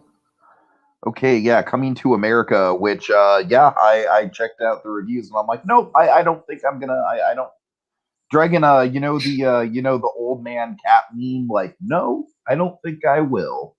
To of course, well, I don't know the meme. I know the moment, but The moment, yes. So that was me in response to watching Coming to America. Just uh, no, I don't think I will. way to bolster your cowardice, Tiki. Way to bolster it. Just you use like a wonderful moment, just in lieu of like I saw bad reviews. They didn't want to watch it. No, but seriously, Dragon, I am so sick of these comedy movies that come out like 20 years after the fact and they're not nearly as good. And I mean, surprise me, Dragon. Is this anything other than that? Well, let me tell you. So, coming to the number two, coming to I also America. don't like that title. It's like Too Fast, Too Furious. Yeah, look, you're not wrong about that. I mean, it's like I'll give it a I guess I'll give it a pass in comparison to the other worst two Fortune titles, but it's anyway. So I look forward to this. I mean, I checked out the original because this was coming to Amazon. And there's the dumb roller coaster I want. I had to seek this out before now, of course, like a week, like the month of the movie or so. Then Coming to America, the original is on Amazon, so I Uh-huh. just could have waited and I could have done a double dose. What do you know? But seriously, I love the first Coming to America, and so this again in preparation for this. So this movie, it's basically the best way I could sum this movie up. It's the 30th anniversary tribute. It's a 30th anniversary tribute to a film that was clearly loved. There's a lot of reverence for the original in this film, which I can give it points for. Is that it feels it feels cut from the same cloth, but just still, it's not the original cloth. You know, the original is way better. It's hard to top the original on its face. That's the truth of Hollywood. It's always hard to top the original. Very rarely do you have the exceptions or the matches to that rule. The director on this was Craig Brewer, the guy who did Dolomite, so Eddie Murphy's most recent film venture. So again, they had good talent on this. Craig Brewer, I think did a good job, but he was clearly standing in the shadow of the original. I think he knew that. You know, I liked it. I didn't love it. That's where I'm at on it. I enjoyed it. I enjoyed it just in reverence to the original, but it's like nowhere does this really compare, really top the original though. It's Eddie Murphy's great in the film, but he kind of has like I'm kind of lifting this from other kind of my betters here, but hey, he's very regal in the film. He's got a really regal king-like kind of like wizened experience on him, where he's kind of become his father, and that's kind of his arc in the movie. Okay. You know, where Akeem is seeking out his son to become the next prince of Zamunda. I will say this about Eddie Murphy's performance. Eddie he's a little held back by the plot of the film, which is not a deal breaker, but you can kind of tell where it's like Eddie Murphy's great in this film, but I just feel like I think our story could be punched up a little bit, and I think it shows. Wesley Snipes is having a blast. He's a lot of fun. He was great in Dolomite. He's kind of bring a lot of that energy here as kind of like this opposite kind of warlord, kind of like basically the thing with Wesley Snipes is so hilarious is that his people, his tribe, I forget if it was like a warring nation exactly, it was like a neighboring country to Zamunda. They presented. Remember in Coming to America, the lady was like he was told like to bark like a dog and hop on one foot and everything. Yeah. That was his sister. That was his sister was presented, so he was really peeved about that 30 years later. That's kind of funny. So yeah, it's like Coming to America post Black Panther. That's kind of the sell of the movie, like kind of like looking at like kind of what was then the comedy version of Black Panther, and now that we've had that movie, just kind of looking back on it. And last thing I'll say on is that I loved. There's a scene in the movie. I think the best performance in the movie is between John Amos and Eddie Murphy. Back in like they're in the Zamundan McDowell's, like they franchised the McDonald's ripoff into Zamunda, which is really funny. And it's a really really strong scene. It's fun, just not as sweet and simple as the original. That's kind of Coming to America in a nutshell. All right. Okay. Collective. This was a big doc that is on Hulu. It's Dragon. It's not for the faint of heart at all, but I watched it just because it was getting rave reviews, and I also it's like a front runner for best documentary at the Oscars. And Dragon, I literally can't even like sit here and explain to you all the minutia of the plot with this one. This one is something that you just kind of have to go into knowing the basics. So the basics is that this is an all Romanian documentary. So, Romanian subtitles all around. That is definitely probably the most intimidating thing about this thing. But the premise is that one night in a nightclub, the nightclub catches fire. The fire exits are blocked. Way more people end up getting injured and killed than would have if the fire exits weren't blocked. And then also a ton of people end up dying in the hospital, even though really logically they shouldn't have. And so Dragon, the movie, then kind of goes on to become like an expose on Romania's healthcare system and how the hospitals in Romania are just, really not up to code, really almost going there maybe is like more dangerous for you in the long run because it just does not have up-to-date codes, and it's a crapshoot if you're going to have a competent staff, and then it just unravels from there. Dragon, this is a Russian doll of a documentary, and I really can't get into all the minutia of it, but it's interesting. It's very harrowing. Now, as a fair warning to you, Dragon, I know that you don't do body horror type stuff too well. And there are some pretty gruesome depictions of burn victims in this movie. So yeah. Well, I mean, I did get through the whole Kane Hodder documentary, which is all about him being a burn victim. So I guess that maybe. I don't know. I'm just giving you a fair warning. No. I'm glad for that fair warning. So that's good to know. That's good. I will say the documentary starts with just like real footage of the actual nightclub fire. And Dragon, it's harrowing, man. It's absolutely harrowing. It's like you see like just a small fire kind of like start in the corner, and it's like at first you don't really know, like at first it looks like it's part of the pyrotechnics, and then you see just how quickly it just engulfs the whole building. It's riveting stuff. Hmm. I do think that the film is maybe a little bit too ambitious for its own good in terms of like this is obviously this is a hard one to sell to people. It's like you kind of have to actively be searching for something like this. But I mean, by all means, I think it's getting it deserves the hype that it's getting. Dragon. It's as far as like an expose type documentary goes, this is one of the best. It really is. This is up there. This is elite stuff. It's just a difficult subject matter. All right. All right. Okay, Next up. and rounding things out, I got Boss Level. It's a movie on Hulu. Yeah. This sounded fun, but once again, I kind of took the reviews to be like, well, I don't know. Do I really want to waste my time on it? I'm sorry. I think you really would have liked this one too. Yeah. Okay. Well, I mean, just let me put it this way: given that you watched Palm Springs, which is also a Hulu movie, this is kind of cut from. Oh, that don't tell me this. I will guarantee you this is not a Palm Springs. I know it's not as good as Palm Springs. Don't even I know try that. putting Palm Springs in this sentence. What I'm saying is, it's literally like kind of using like the Groundhog Day thing. Yeah, well, not every Groundhog Day clone gets to be Palm Springs, and you know it. Well, I know that. That's why I said I keep saying it's not as good as Palm Springs. That's what I'm saying. It's another Hulu movie with the Groundhog Day premise. Okay. How is that not similar to Palm Springs? Okay.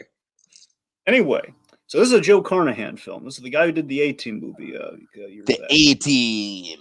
Dun, dun, dun, dun, dun. Anyway, yeah, but seriously, that movie that's an underrated movie. It's a good one. It's like I'll admit it's kind of FX fodder, but it's good. Yeah, I was gonna say, to me, it's like when I think of that movie, I feel like I think of like TNT. Yeah, it's like it's like it's pretty much made for like to be repeated on TV. But it's not always a bad thing. I mean, it's a pleasant movie to have on. Anyway, so this thing's been in the works. I want to say maybe a year or two after that. This thing's been in the works since 2012. Oh wow, okay. So again, it's the sell movie. Very simply, is it's Groundhog's Day as an action movie. And I gotta tell you, it's the first time I've seen that premise. So live, die, repeat. Wait, what? So live, die, repeat. I don't know what that sounds so familiar. The day after. Oh, what is it? The Edge of Tomorrow. Oh, you're thinking of the Tom Cruise. Oh, right. Yeah. Right. Which literally had like 3 different titles, and it fucking bothers me. That's why it's familiar. Yeah. No, they literally changed it from the title they were gonna go with was All You Need Is Kill, which I think is the best title. And then theatrically they changed it to Edge of Tomorrow. And then for the home video release, they changed it to Live, Die, Repeat. Well, I wish I was making that up. I gotta admit, I forgot about the whole Edge of Tomorrow thing because this film is kind of like for me. I never saw that movie because again, that one actually I was scared. Edge of Tomorrow. My hot take on Edge of Tomorrow is I think Act 1 it starts out really damn good, but then unfortunately as the movie goes on, they kind of get a little bit away from the premise, and then it kind of just becomes a generic sci-fi action movie. So. Well, this does not have that problem. So this is like, again, in part, I mean, for me, because I hadn't seen that movie, this is like, for me, this is the first time I'd seen that premise with this genre, which I think was done effectively well, where this is sort of like, what if you took Edge of Tomorrow, but you applied like kind of an irreverent Palm Springs tone to it? That's kind of what it is. Sure. In that it's Frank Grillo stars in this. I love Frank Grillo. He honestly, if we ever do that Marvel biopic, I want him to play Jack Kirby. I really love Frank Grillo. I could see it. Of course, Grillo also Crossbones in the MCU. He's great. So so he's basically kind of this. He's kind of in the nihilistic, kind of mundane stage of the time loop at this point. It's kind of like when Bill Murray's trying to kill himself over and over again in Groundhog's Day. Where this guy's he's pretty much kind of like life's been sucked out. Like we start off with him in the middle of the loop, just kind of defeated. But it's like that's a good way to start out a time loop movie. Is in the middle of the loop. I do like that. So that's great. So he's like in like I want to say like maybe the 40th day or so of the loop at that point, I think. Mhm. So yeah, he's and basically he equates it to a boss level of a video game you can never beat, hence the title. So Mhm. that's pretty much where he's at. Basically, he can go up to a certain point. Like he's tried to get out of this thing, but he can only go up to a certain point. And he just keeps losing, so he's kind of giving up hope. Yeah. And it's again, it's got a, there's a, by the way, there's a sweet gamer payoff in this film where it's not like a movie that's exactly like a video game, but video games are kind of woven into the narrative in this location, an arcade, and there's a really sweet, beautiful kind of moment. I won't. One of these days that you might want to try to look into this. I won't say No, you're exactly selling me on it a little bit more, honestly. the Mel Gibson. I'll admit the weak link of the movie. Mel Gibson. He's the villain. He's not complicated at all. He's just like literally kind of beardy villain. That's pretty much what he's playing. I mean, he's intimidating. Don't get me wrong, but it's like unfortunately he's like this guy's motivations aren't really that pretty cookie cutter. Pretty much like again, he's the boss, video game boss. Yeah, pretty much. That's so Yeah. essentially that's in that respect. It's like it's what do you really expect? Right. It's got a lot of well shot action. It's got a very broad style. The editing's great on this film, as you'd imagine. The editing's really great. There's comedy to be mined for sure. Again, it's no Palm Springs, but Hulu's next fun stab at the premise for sure. I felt this was fun. It's a reverent fun. Okay. All right. So let's get into catch-up, and this is really where the meat of a lot of my stuff is.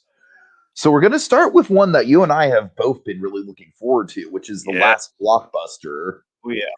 And Dragon, I feel like if the Academy Awards actually nominated movies that are, just fun and don't have to have some sort of like big, like soul-crushing social point to them, then this would be up there, man. It would have my vote for sure. I think that how this did such a good job, I think, Dragon, was that I feel like they divided the story evenly between the story of Blockbuster itself and then the story of, Sandy Harding running the last Blockbuster. And I feel like those two stories mirror and dovetail into each other really, really well. I think it has a good hook right at the beginning of like, oh, everyone thought that Netflix just kind of killed Blockbuster, but no, it's more complicated than that. Oh yeah. Yeah, this was an excellent documentary. It's got a great subject. It features a lot of our favorites like Kevin Smith, Paul Scheer, Brian Posehn, of course the great James Arnold Taylor. A lot of great familiar faces. I'll admit though, Doug Benson, he's looking worse for wear. Looking at him here, he's looking really bad. Is. But I mean, look at that guy's lifestyle, man. Come on. That's what I'm saying. I mean, I'm looking at him just like on the few times that like Doug Benson from movie fights looked a lot better than he looks now. Right. And that's not that far. It's not. That's that. What does that tell you? As I'm saying, you look at him here, like my God, Doug Benson's looking terrible. Dragon, I'm pretty sure all the man does with his life is smoke weed. And I know. Food, so anyway, but dovetail back. So I don't know if you remember this. A while back on Memoirs, I covered for my catch-up. I had a documentary called Netflix versus the World. Yeah, I kind of remember that. So that's kind of like a companion piece of this, where that one the focus is on Netflix and Blockbuster is the antagonist of that story. So this is kind of reversed in a sense. Right. Even though Netflix isn't truly like the antagonist of the story, but it is kind of like it's kind of creeping in there. I will say that the thing that really got me the most about this, Dragon, was just the pure potent sense of nostalgia. Yeah. And not just from like, oh, there it is, there's the last Blockbuster, ooh, see it. But no, like they linger on it. They linger on the tiny details of like the opening of the tape. The opening of that, yeah, I think you and I can agree that was probably the most memorable moment in the whole thing for me. Yeah. Just like how, oh my God, just how satisfying that is. That's what it is, Tiki. I just love that this is a compelling story of a dying empire on its last legs. When at one point it was a giant. Like that's a compelling story. That's what's here. You do genuinely get wrapped up in Sandy's story too. I think Sandy Harding was like a great kind of like focal point for this. it's like think about it. It's so trippy. What we see in this story, in this narrative here, is that we take a corporation which has now been pared down to essentially its origins from the very beginning, before it became a corporation, a mom and pop store. Uh-huh. So more so a mom store. It's kind of a mom store now. Totally. So that's, again, of course, we have like some of our, again, I like how we use interviews like Kevin Smith as kind of the '90s elder statesman to a degree. Mm-hmm. And I love how essentially Captain Marvel and John Oliver have kind of helped revitalize it, kind of revitalize Blockbuster and help save its bacon and kind of stuff like that. It's such a remarkably charming documentary. This is my kind of doc, This is my Yeah, kind of totally. documentary. It's just hits you. And also ironically on Netflix, which I just find really delightful. Right. So yeah, Alrighty. this was top tier for sure. Okay, mystery movie. Is it Nomadland? Is it another round? No and no. No and no. Okay, that's surprising because those were my two guesses. This was News of the World. Oh, you got a chance to see it. Okay. Yes, Nice. finally, yeah. Theaters? I gotta tell you, no, not theaters. No? Okay. I think I missed the theater window on that. I'm pretty sure it's still playing in my Roner Park movie theater. I'll have to check. Anyways. Anyway, so News of the World. I just want to say first off, I think it's utter BS. So I rented this, by the way, kind of based on the circumstance I was able to rent it. It's BS that I have to rent this thing when Netflix owns the rights to it, and essentially Netflix bought this movie, and they're only making it available overseas. They can't just make it. Why can't all people? Dragon, you need a VPN, my friend. Yeah, ridiculous that you need VPN. That's ridiculous. Anyway. So this is of course this is the Tom Hanks Western, not Greyhound, Tiki. This is the Western. I know it's not Greyhound. Yes, I gotta specify because you keep. I don't think Greyhound would interest me at all, based on what I've heard about that movie. Well, did you ever see the trailer for it? It's just Tom Hanks spouting military jargon on a ship for 2 hours. Oh, that looks accurate based on the trailer, yeah. So this is a step above that. I'll say that much. The Tom Hanks Western is directed by Paul Greengrass, the guy who did Captain Phillips. Oh, it was Greengrass, really? Okay, yeah, Greengrass. That makes me more interested in it. So here's the thing. So I don't take this with a negative grain of salt, Tiki, but this is. It's somewhat of a letdown from what I expected. The film is solid, but it's no Captain Phillips. Like, don't expect Captain Phillips. Right, sure. Like, I'd go into this with like a performance and an aesthetic level, and that I think the core story is good, and Tom Hanks gives a great performance. It's here's the thing: the whole purpose of the title and everything is that Tom Hanks is in the Old West. He is a ex-Confederate soldier who has found new life as a guy who reads the news. He's a newsreader. I had no idea this was really a thing in the Old West. Basically, he gets paid 10 cents by a room full of people who reads him the news. He's like a compelling storyteller. That's kind of the idea, which is really charming. So he's playing Captain Kidd, which is his name, which is funny. So basically he comes across this orphaned girl who essentially, I want to say she's raised by Native Americans. I don't think she's Native American herself. I want to say that's the whole cell. Basically, this little girl was taken in by Native Americans, and those Native Americans were slaughtered. So he's tasked with the responsibility of taking her to her new assigned parents, her new assigned family. And, again, their chemistry is great, and kind of the journey getting from point A to point B. It's the heart of the film. That's the reason to watch the movie. I love him protecting this little girl, man. In places, I love Tom Hanks stepping up, protecting this girl, and him telling his stories. Like, Tom Hanks is in rare form, as he tends to be. And later on, like third act, we had some tremendous layers to him by the end. Not necessarily scenes I think we need, but he's doing some great acting. And unfortunately, that's the thing. We unfortunately drag things out a little bit in Act 3, but it's got a perfect ending. The ending is really sweet, really, really nice stuff. I like my good endings. Got a great ending. I mean, I don't know if you count as like an epilogue, but the ending's good. But the epilogue, particularly like the very end, is wonderful. That's like, yes, there's your ending. Get the inside out to you. That's a nice ending there. All right, cool. But that's the thing. So again, it might be a bit of I don't know, kind of a letdown, but it's solid as all good. It's a solid film.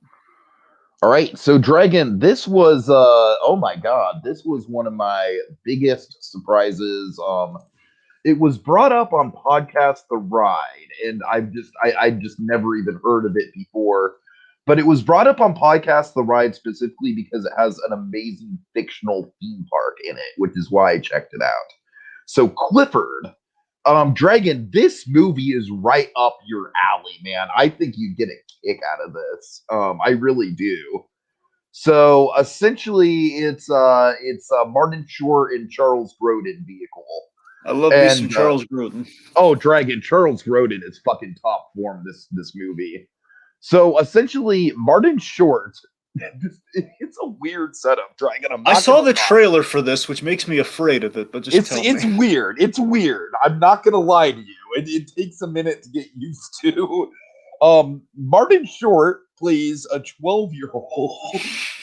let's just put that on the poster. Let's just put that on the cell line somewhere. Martin Short plays a 12. To me, it works. To me, it works. This is totally not a premise that they do nowadays, but I feel like this is a very 90s kind of comedy premise.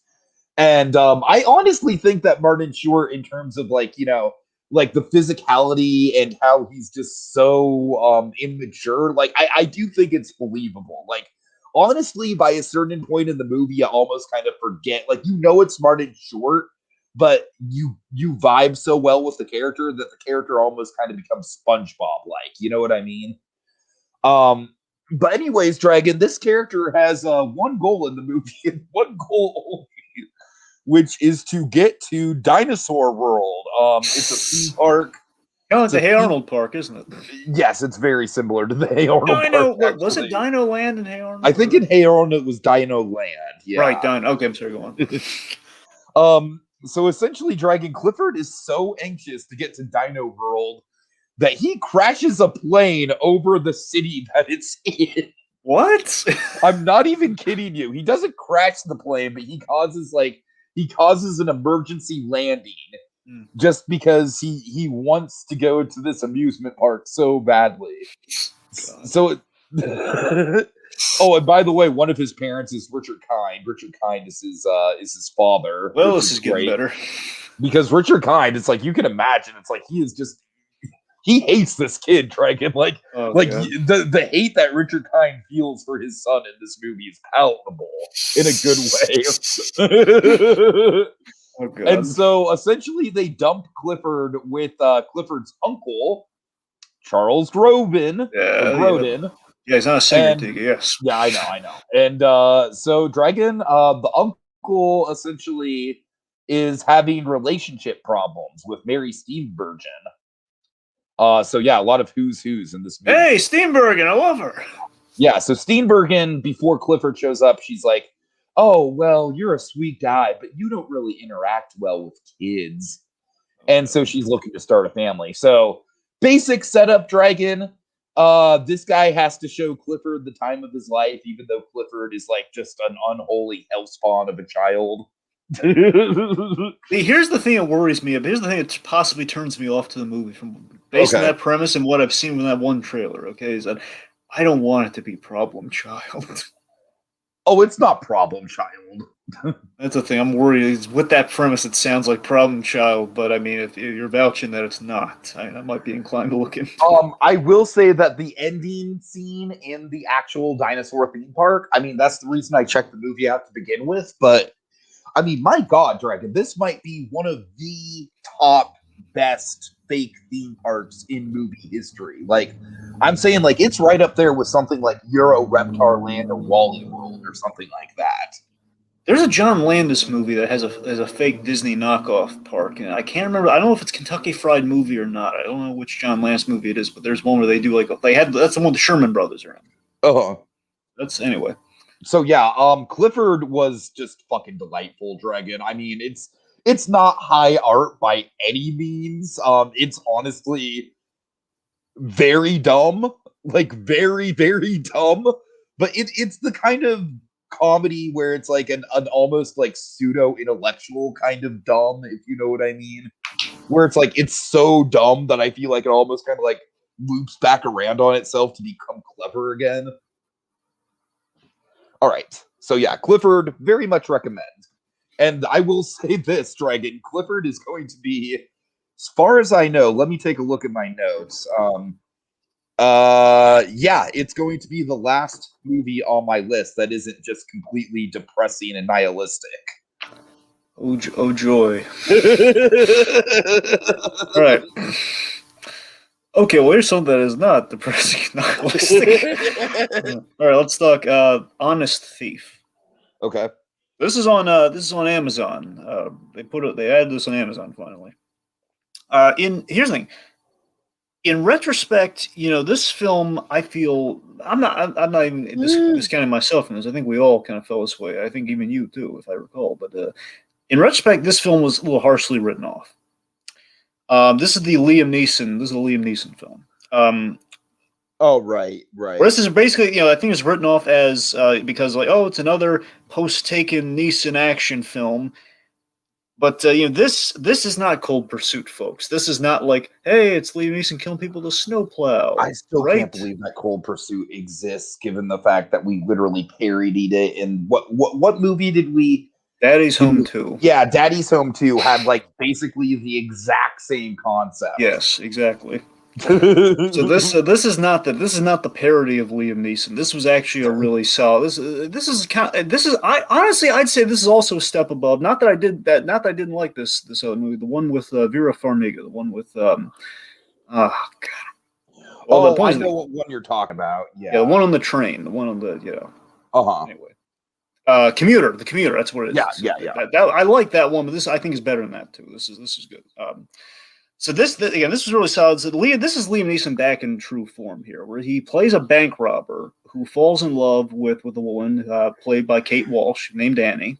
Kate Walsh is really good in this. She's wonderful in this film. She played it really. Of course, Kate Walsh, 13 Reasons Why, and also really great in The Umbrella Academy. Kate Walsh, she's great. So again, it's built upon a love story, really nice, really sweet and innocent. And basically, the Neeson character, he wants to commit to the relationship. So he's a very honest guy, hence the title. Mm-hmm. So what he wants to do is he tries to turn himself in and give back all the money he stole over his years as a bank robber. So he calls the FBI, kind of makes the arrangements, and shenanigans ensue as a couple of greedy FBI agents kind of like make this go sideways. So basically, it's kind of a frame up and everything. So that's kind of the premise of the film. And never have you wanted Jai Courtney is in this film. So never have you wanted Jai Courtney to get the crap beat out of him more than his character in this film, because he plays a real dirtbag. I mean, to be fair, I want Jai Courtney to get the crap beat out of him pretty much every time he's on screen. So, well, with the exception of Captain Boomerang, yes. No, I'm saying even with Captain Boomerang. Well, sure. When you put it like that, yeah, we do kind of want to kick Boomer. So seriously, Jai Courtney, he plays like a real dirtbag in this film. It's like, just like, come on, Neeson, kick him, Wally, come on. So you're rooting for it the whole movie. Jeffrey Donovan's in this. He rarely does he pop up in things. So I'm delighted when Jeffrey Donovan pops up in things. He's the guy from Burn Notice. He shows up here and is like, man, we need more Jeffrey Donovan in the world. He's good. So, look, to round it out, it's a simple action thriller, but it has a nice emotionally grounded center to it. It's a real nice sell. It's very well played by Neeson, and again, it's separating it from like the usual action fare that he's been kind of landlocked with since Taken. So again, it's. I was really satisfied with this, man. This was like a really, if you're gonna put something on, you're gonna have a good time with. Like, that was satisfying. It's a comfort movie, All right, great. Yeah. Okay, so The Hunt. This is not a comfort movie at all in the slightest, but it is riveting. So Dragon, this is the basically the general sell is that Mads Mikkelsen gets accused of being a pedophile. But it's so much more than that. What I love about this movie, Dragon, and what's so different than other movies with similar subject matter, is that the way it's directed, and this is another Thomas Vinterberg movie, so this is the same guy who did Another Round. This was the work previous to Another Round from that director. Okay. What I love is that Dragon, without a shadow of a doubt, like, we know this guy didn't do it. There is no ambiguity here. We know he did not do it. And we know exactly how it's basically, Dragon, it's a really stupid miscommunication that's like very innocent in nature, but like you can totally see how it would come across. It was basically just like an offhand comment that basically Mads Mikkelsen works at a kindergarten, which that alone, like doesn't that sound like kind of a That does sound that sounds great. That sounds great. I mean, don't get me wrong. Like he's a great teacher in the first act. You know, they established that he's like super good with the kids, and I know. I just love that too. That's the charm. Already. That sounds like a charming premise. Like, hey, Matt Mikkelsen's he's so one of the students he's closest with is his best friend's daughter. Oh. And unfortunately, the best friend's daughter is the one who lays out the accusations. And that's what I was afraid of. But Dragon, it's done in a way where it's like she doesn't even really know what she's doing. She's just kind of like childishly bad mouthing him because she has like, you know, kind of like a very, very innocent schoolgirl crush on him that, you know, and he said like, no, that's, you know, that's not appropriate. So Dragon, he's doing everything that he can, you know, it's like she gives him this little Valentine's Day heart, and he's like, no, you should probably give that to someone your own age, you know. And Dragon, I love the scene where the little girl, you know, actually makes her quote unquote confession, because it's like after dark, like she's staying home late because her mother hasn't, or she's at school late because her mother hasn't picked her up yet. And she's framed all in black, Dragon. She's like a fucking mafia hitman, even though she's a little kindergarten girl. It's great. I know, it sounds great. And then through the movie, Dragon, like I said, there is not a shadow of the doubt. Like, Mads Mikkelsen is innocent. Like, unequivocally, there is no sort of bullshit. It's like a reverse M. You remember M? Yeah. Like, there is no sort of reverse, like, oh, well, I don't know, maybe, you know. No, it's like, you know he's innocent. And you know that, like, the whole movie, it's just a very, very riveting kind of like, because he lives in this very small Danish village, essentially, Dragon. A village with one grocery store that he will get beat up in if he steps foot in. Yes. Oh, God. Yes. So, oh, God, there's so many great layers to this movie, Dragon. I love that everyone acts rationally. It's not, even though it is a movie about a witch hunt, you get where the other characters are coming from. Like, everything is set up so believably. And so there's two elements in particular I want to highlight. His best friend and then his son. So his best friend is a great character because throughout the movie, he kind of starts out, obviously you would, you know, like as like the father of the victim, you would think that he's like the most gung-ho about like not wanting to associate with this guy. But throughout the movie, he has this arc. I don't want to spoil anything, but there's a big moment and a big setup with Mads Mikkelsen and him.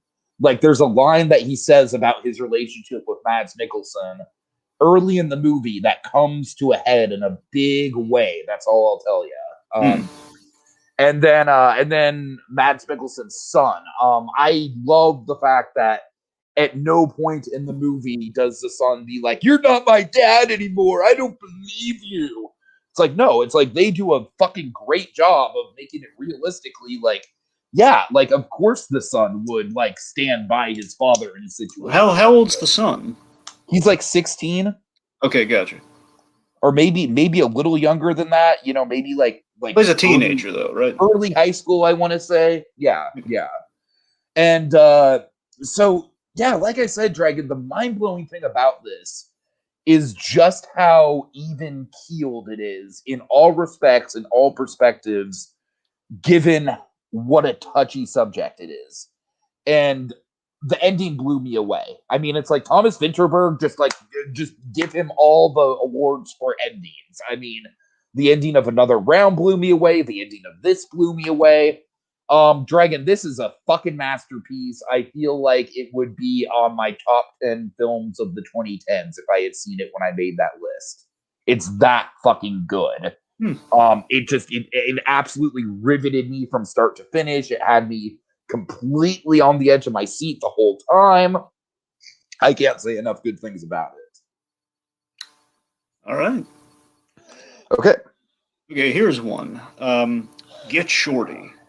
Have you ever seen this? We own the soundtrack at work, so I've listened to the soundtrack a number of times, but no, I've not seen it. Okay. So Get Shorty. So I've been meaning to see this for a long while. I always had like this dumb misconception when I was younger when I heard about this movie. I thought because it's gonna sound really dumb. I every time I heard Barry, this is a Barry Sonnenfeld film. Every time I heard Barry Sonnenfeld mention Get Shorty, they always kind of downplayed it, so it always kind of sounded like it was a short film, hence the title. Because he never like talked about like it was a big movie. He always talked about like, oh, so I did get Shorty in the meantime. He always made it sound like it was like a short film. And I was like, oh, it's a clever short film title. Yeah. But no, it's yeah. So this is a yeah. I've been wanting to see this for a while, especially after I finished reading Sonnenfeld's book, which really put it back on my radar. And also, they adapted this into a TV series as well, which I haven't gotten to yet, which I intend on getting to at some point. Yeah, it's this was Travolta's big film after Pulp Fiction. This was the one that kind of helped put him on the map. So he did Pulp Fiction, then we were still giving Travolta some big roles. They kind of played against type. So this was the other one. He essentially plays a mob enforcer. He plays kind of like a leg breaker for a mob, essentially. It's got a great premise, Tiki. Very simple. So he plays this guy called Chili Palmer, who goes from being a mobster. I saw the sequel to this movie. Yeah, the sequel was terrible from what I hear. Yeah, I saw the sequel to this movie randomly without seeing the first movie. I don't know why I think, honestly, Dragon, I think it was just like, oh, that movie has people that I know. I want to see that movie. Okay, trust me, Tiki. You want to watch this? Okay, this is no. Here's the thing, though. I had no idea that there was a sequel to this until after I watched the movie. It was called what? Like something really dumb. It was like something dumb. I can't remember. Yeah, I don't know. It was really forgettable. The point being, it had a lot of stars in it, though. But it was yeah. Anyway, I know. No, anyway, okay, I'm not gonna. Point being, back to this film. So, basically, Chili Palmer, he's a kind of an enforcer. He goes from Miami to LA for a Be Cool. By the way, that was the name of the sequel. Deep Pool. Be Cool. Oh, Oh, you're right. No, it was Be Cool. Yes. Yeah. Oh, you're right. It's the dumb title. Anyway, it is. So, basically, it goes from Miami to L.A., and he's enticed by the movie business with the debtor that he's going to L.A. to kind of visit. Harry Sim, played by the incomparable Gene Hackman. He's like a B-movie producer. That's the idea. Like, these guys aren't like A-list Hollywooders. This is like a B-movie. We're exploring the B. Basically, we explore all sorts of sects of L.A. here. We have the B-movie sect and the A-movie sect of L.A., which is great. And Renee Russo's in it; she's good. And it's basically the whole thing's about the attraction of LA to an outsider, a guy who he dreams of the movies, but he's never really kind of been there. He's kind of been taken in by the culture of Hollywood, so to speak. And I just love like the Venn diagram of kind of crime in the gangster world with kind of the film business and the ego. Basically, ego is key in both. Like you could be a gangster could be really good in Hollywood because he'd have like the clout and the confidence and everything through that ego, which is kind of what Travolta does really well. James Gandolfini, he is in this film, and he's wonderful. He plays a stuntman who has turned muscle for Delroy Lindo. Delroy Lindo is also he's the bad guy of the movie, one of the bad guys. So he's like Gandolfini is employed by him, and you'd love it. We do an Albuquerque verse thing with Gandolfini in this film. He's wonderful. But yeah, it's basically the thing in movies we're trying to get. Hence the title of the movie is we're trying to get Danny DeVito, who is like the A-list star. He's called Martin Weir. And he's like, get Shorty. We're trying to get the short guy for the for the movie that we're trying to make to kind of solve all of our mob related problems right now. Mm-hmm. Anyway, it gets to a very meta film about the film business. It's very funny and it's an excellent film. I'm so glad I watched it. I'm looking forward to getting into the series, seeing how it lives up to the original. So that's cool. It was good. I like me some Sonnenfeld when he gets it right. Okay, so Creep Dragon. This is not your kind of movie at all, but bear with me because I do think there's interesting elements to it. So it's a found footage horror movie. But this is one of the more realistic found footage movies that I've seen. Arguably one of the most realistic since the Blair Witch Project from back in the day. So that's a big statement, Dragon.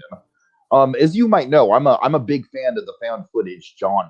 Like, I really do think you can do some creative stuff with it, and I think this movie does that. So the basic setup of the movie Dragon is that a guy, like a very mild mannered videographer, answers a Craigslist ad for a wealthy eccentric man who is dying of cancer and wants to make a video diary for his unborn child.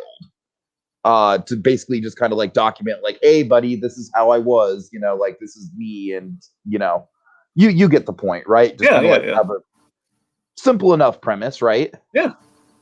Okay, things go south almost fucking immediately. I'd expect it no other way. Like literally the first thing after they establish, like, oh, okay, like look, it's it's kind of emotionally pretty pretty heavy, but I'm here to help. And then the first thing this guy says is like, all right, great, let's get in the tub. It's like, oh boy, Oh okay. God. Put that on the poster. Let's get in the tub. Get in the tub. I'm sure Hot Tub Time Machine plagiarized that. They had I want the next Hot Tub Time Machine movie to use that on the poster. God. Let's get in the tub.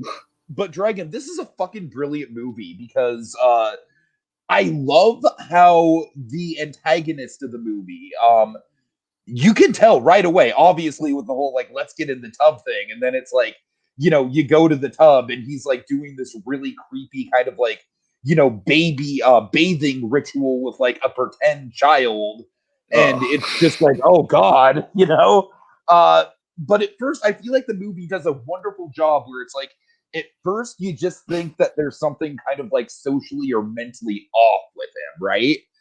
And the movie does a great job of kind of like toying with your expectations of what exactly this guy's deal is.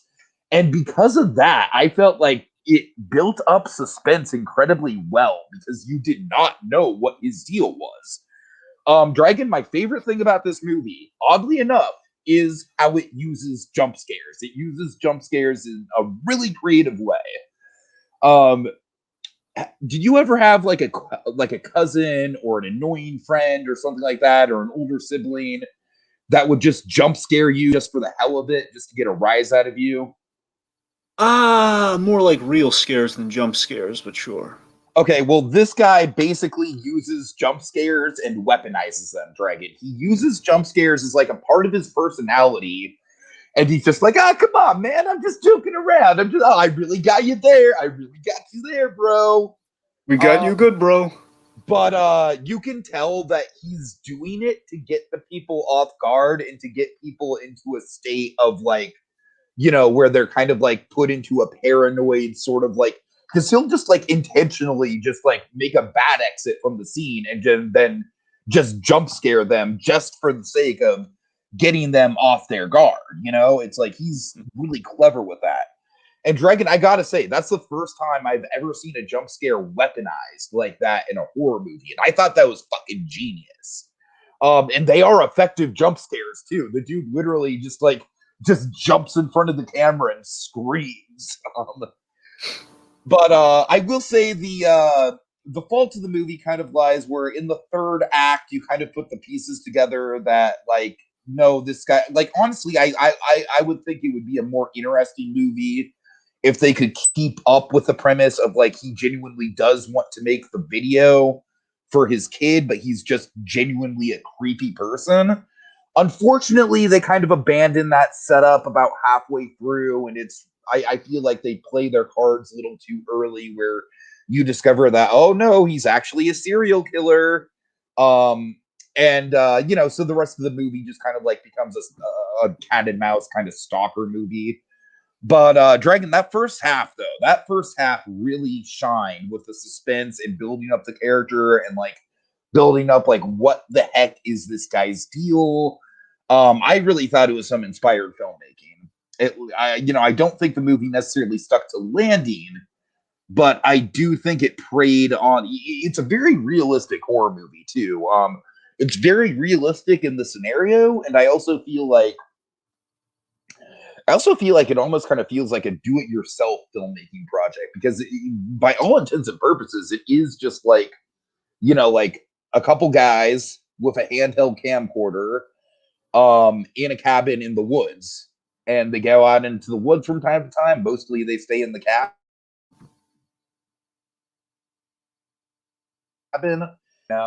but it's really good. Like it is really effective. So I feel like in terms of that, it's rather inspirational in terms of like, would be filmmakers out there.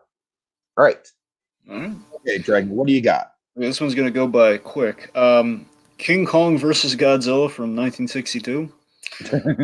Yeah, this of course watched this film in preparation for the new film we talked about earlier. It's I like the last third of the third act with the fight. That's all I can about really. it. Yeah. That again, I like. There are elements of it, like I think we portrayed the Skull Island natives in a better light here than we have anywhere else, really. Uh-huh. I mean, short of making a little girl, which is probably the more interesting route we went, but short of that, the human connection wasn't bad. Again, I keep going when we did our kind of podcast. I gotta go over the steak scene. There's like this really cute scene where you have like this our kind of our human you have our human characters, like the doctor and the basically the guy's sister and the boyfriend, and essentially they anyway. So the steak scene's really cute. Where it's like, hey, why'd you give him a bigger part of the steak? This is like, hey, hey, I made that steak for you. It's like it's a really sweet. I'm not doing it justice right now. It's really sweet. Anyway, I mean, scenes like that make you care about like the lead sister when she's in peril later on with Godzilla. So that's kind of nice. It's just I like it when we're destroying the practical like castle and everything at the end with that last third of the action. It's just it's not great. I mean, I've seen the action parts of this movie way back when. Never saw it all the way through. That doesn't help watching all the way through. I know that much. These honestly the King Kong movies, any way you slice them, they can. I always want less is more. It just feels like less is more. Yeah. Okay. Yeah. All right. Creep 2. Gee, it's been a while since we've talked about this character. Yeah, same character, same actor, same basic premise, different person doing the videography this time. And that is where the main twist lies with Creep 2. So essentially with Creep 1, the whole idea was that the character who was filming the title Creep was just kind of like a very naive sort of people pleaser type person, the type of person who really had a hard time saying no to people. This is kind of the opposite, and I like how this movie kind of I don't think it's as effective as the original Creep, but I do think conceptually it's more ambitious than a typical horror movie sequel. So essentially, the main character this time around is a woman who's, I don't know, roughly around our age, Dragon, like mid to late 20s, who is running a YouTube channel for basically what she'll do is, and I thought this was genius, Dragon. It's kind of like vaguely kind of like what the Wallace character does in Tusk. Like she'll go around and she'll answer Craigslist ads that seem, notably kind of pathetic, and she'll kind of like document them and kind of like explore like the weird parts of humanity, and that's kind of like the gimmick of her YouTube channel, kind of like on field reporting of weird people. Well, you can imagine she gets in contact with the title Creep of the first movie, and here's where things get interesting, Dragon, because this woman, unlike the first movie's protagonist, this woman is not afraid to say no. This woman is a no bullshit kind of person, and that gives it an interesting dynamic. And another interesting dynamic is right from the get-go, the dude is like, I'm a serial killer. I'm going to show you my tapes. I'm not going to kill you, though. Don't worry, because that'd be counterproductive to what I want to do.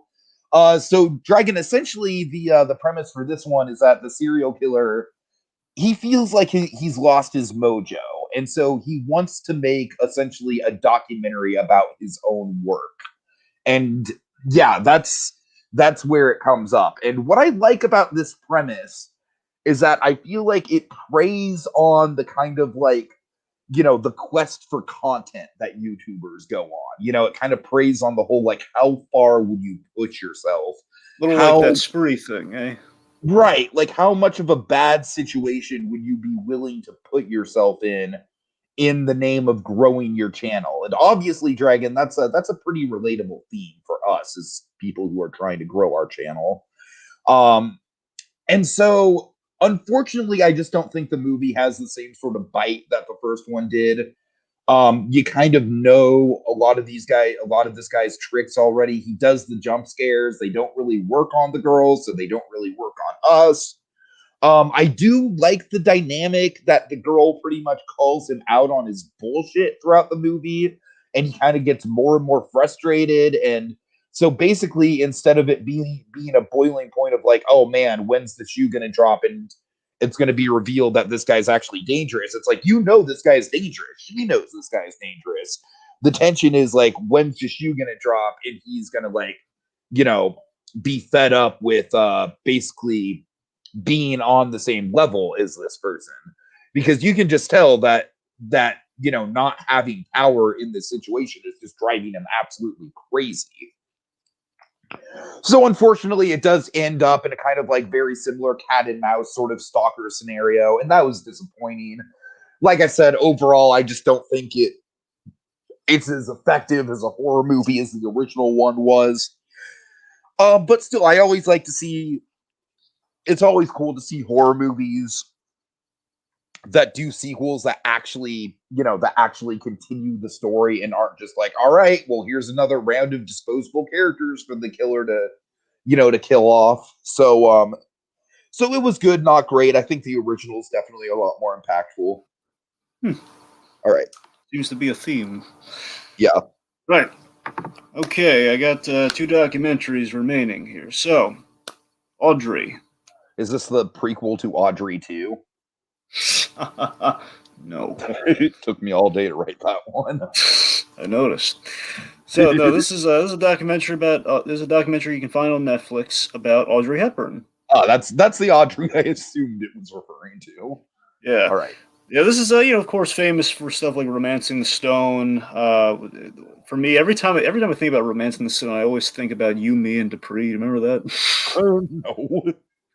It gave the Russos their start, really, in a sense. I mean, well, I remember You, Me, and Dupree, but how does that connect to *Romancing the Stone*? Oh, right. Well, basically, Owen Wilson's character Dupree, his big, his ideal woman. He loves the movie *Romancing the Stone*. That's how he's bonding with Kate. So every time I think about *Romancing the Stone*, I keep thinking, but they play the famous scene about the losing the hand, and that they kind of see Owen Wilson just get so engrossed. It's a cute scene, so I always think about that. I think about *Romancing the Stone*. Anyway.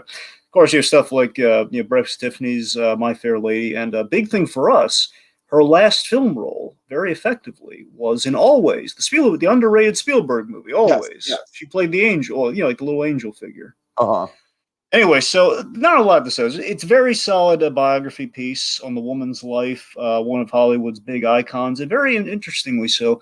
She was magnetic. Not much of an actress, though. I'm not saying she didn't. Obviously, she was in movies and everything, but it's like she was just kind of. It was less about her playing a character. It was more about people just liked Audrey Hepburn, and the movies just kind of get into the circle like why she was such a nice lady. And I think she did a lot of great stuff for UNICEF. She was. Kind of your heart goes out for her at times. That's the thing. It's just they were kind of getting to the bottom. Why was she so darn captivating and such a beloved figure? So it's nice. It's a nice little biography piece.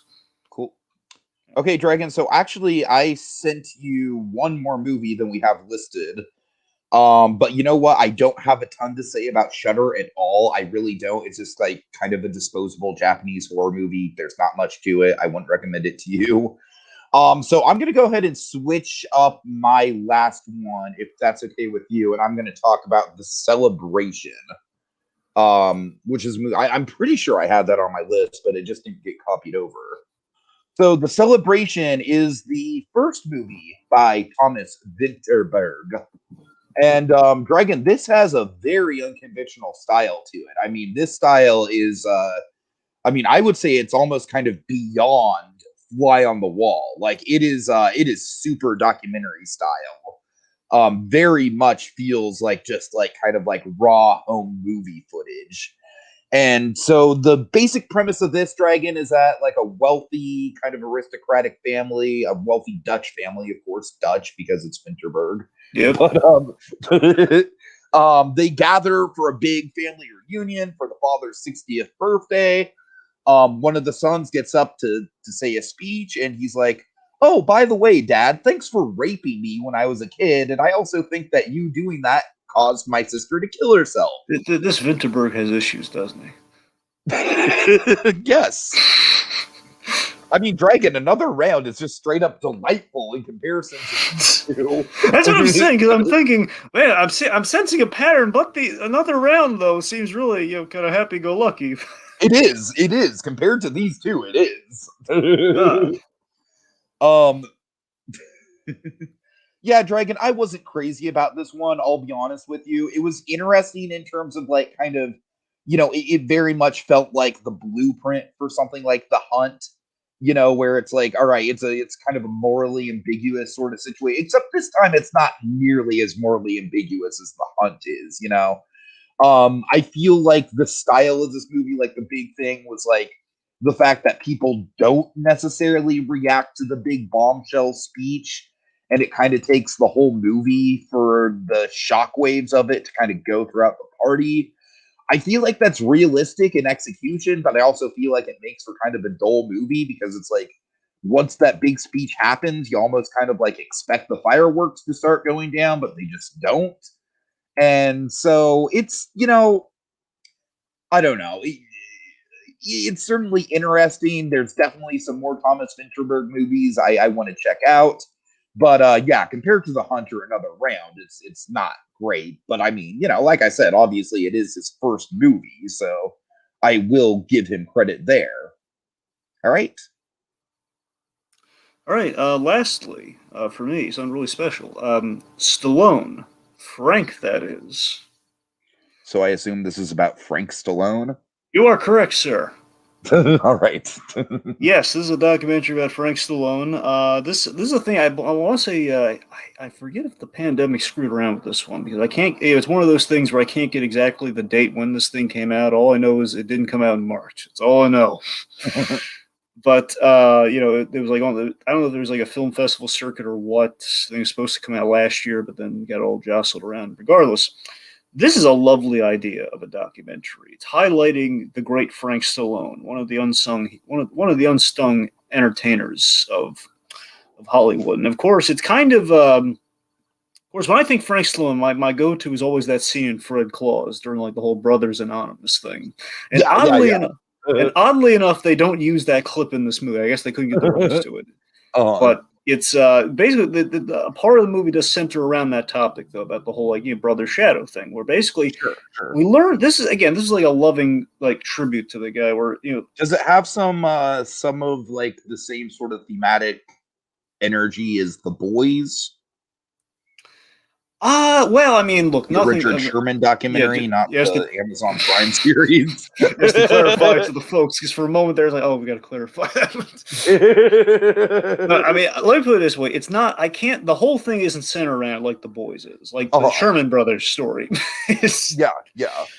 But it plays a role for sure. I mean, the brothers they get along really well though, and I mean it's like you saw in Fred Claus. He doesn't begrudge his brother for any of that, but it's a reality he's got to deal with, and we deal with that in the movie. So what I love here is that basically Frank Stallone, he is the Rocky of his own story. He has his own Rocky story in the music world and in Hollywood because the man he's kind of a Renaissance man. He's written songs. He's played instruments. He's sung. He's acted in things. He's been all over the place. He's actually done a little bit of boxing. He's been all over the place. A Rocky in his own right who got really overshadowed and forever linked to his brother after Rocky.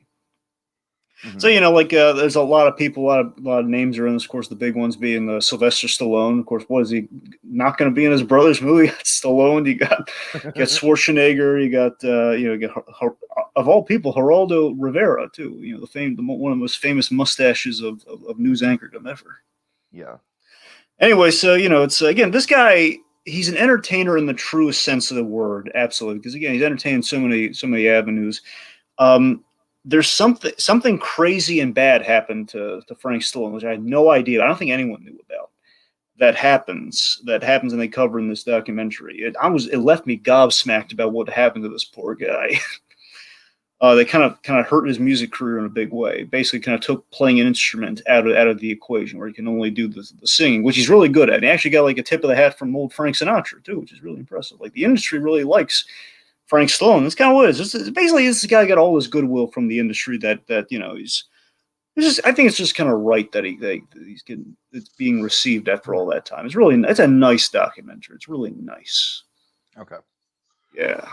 Woo. All right, Dragon. Looking ahead, I really don't see much that's worth noting in April. I'm personally kind of, I don't know, like I'm probably gonna see The Unholy, which just came out this weekend. It's a horror movie about the Bloody Mary, which I think, or no, not Bloody Mary, but the Virgin Mary statue that cries blood, which has always kind of creeped me out. So yeah, Sounds I might creepy see anyway. that. Slice it. But other than that, I really like. I mean, do we have that DC thing coming next month? No, that's May. That's May. Yeah, then I don't know. There's not really a hell of a lot. All right. Yeah. Best and worst. All right. You want to go first? Yeah, for me it's pretty easy. I don't think I saw anything that I definitively didn't like, but kind of just by process of elimination, I think worst was probably Creep 2, just because, out of all the ones I saw, that was probably the one that I had the most amount of problems with, even though it was still a clever sequel. And obviously best, The Hunt. I mean, come on. The Hunt is Dragon, The Hunt might be the single best movie that I have seen since we started movie memoirs. Yeah, you really loving The Hunt. I loved The Hunt. He loves The Hunt. So yeah. So okay, for me, worst. I mean, just process of elimination. It's not like an aggressive worst, but it's just that's kind of like worst de facto. King Kong versus Godzilla from 1962. That's totally fair. I mean that's the thing. Until that, like, if I can only say I like the third of the third act, that's not saying much. Everything else was good. I mean, in terms of best, I'll put it this way: objectively, I think it would be Raya and the Last Dragon. Objectively, because I think by process, I think that was probably the most story wise and kind of impressed me most. I mean, outside of that, I really like the last blockbuster, but I mean, personally, my own personal enjoyment, I really like Nobody. I had a really good time with Nobody. That's where I'm at. Fair enough. All right. Well, folks, we've waxed on long enough. It's time to put the pen down. Until next time, when we return for another fitting chapter in our Movie Memoirs!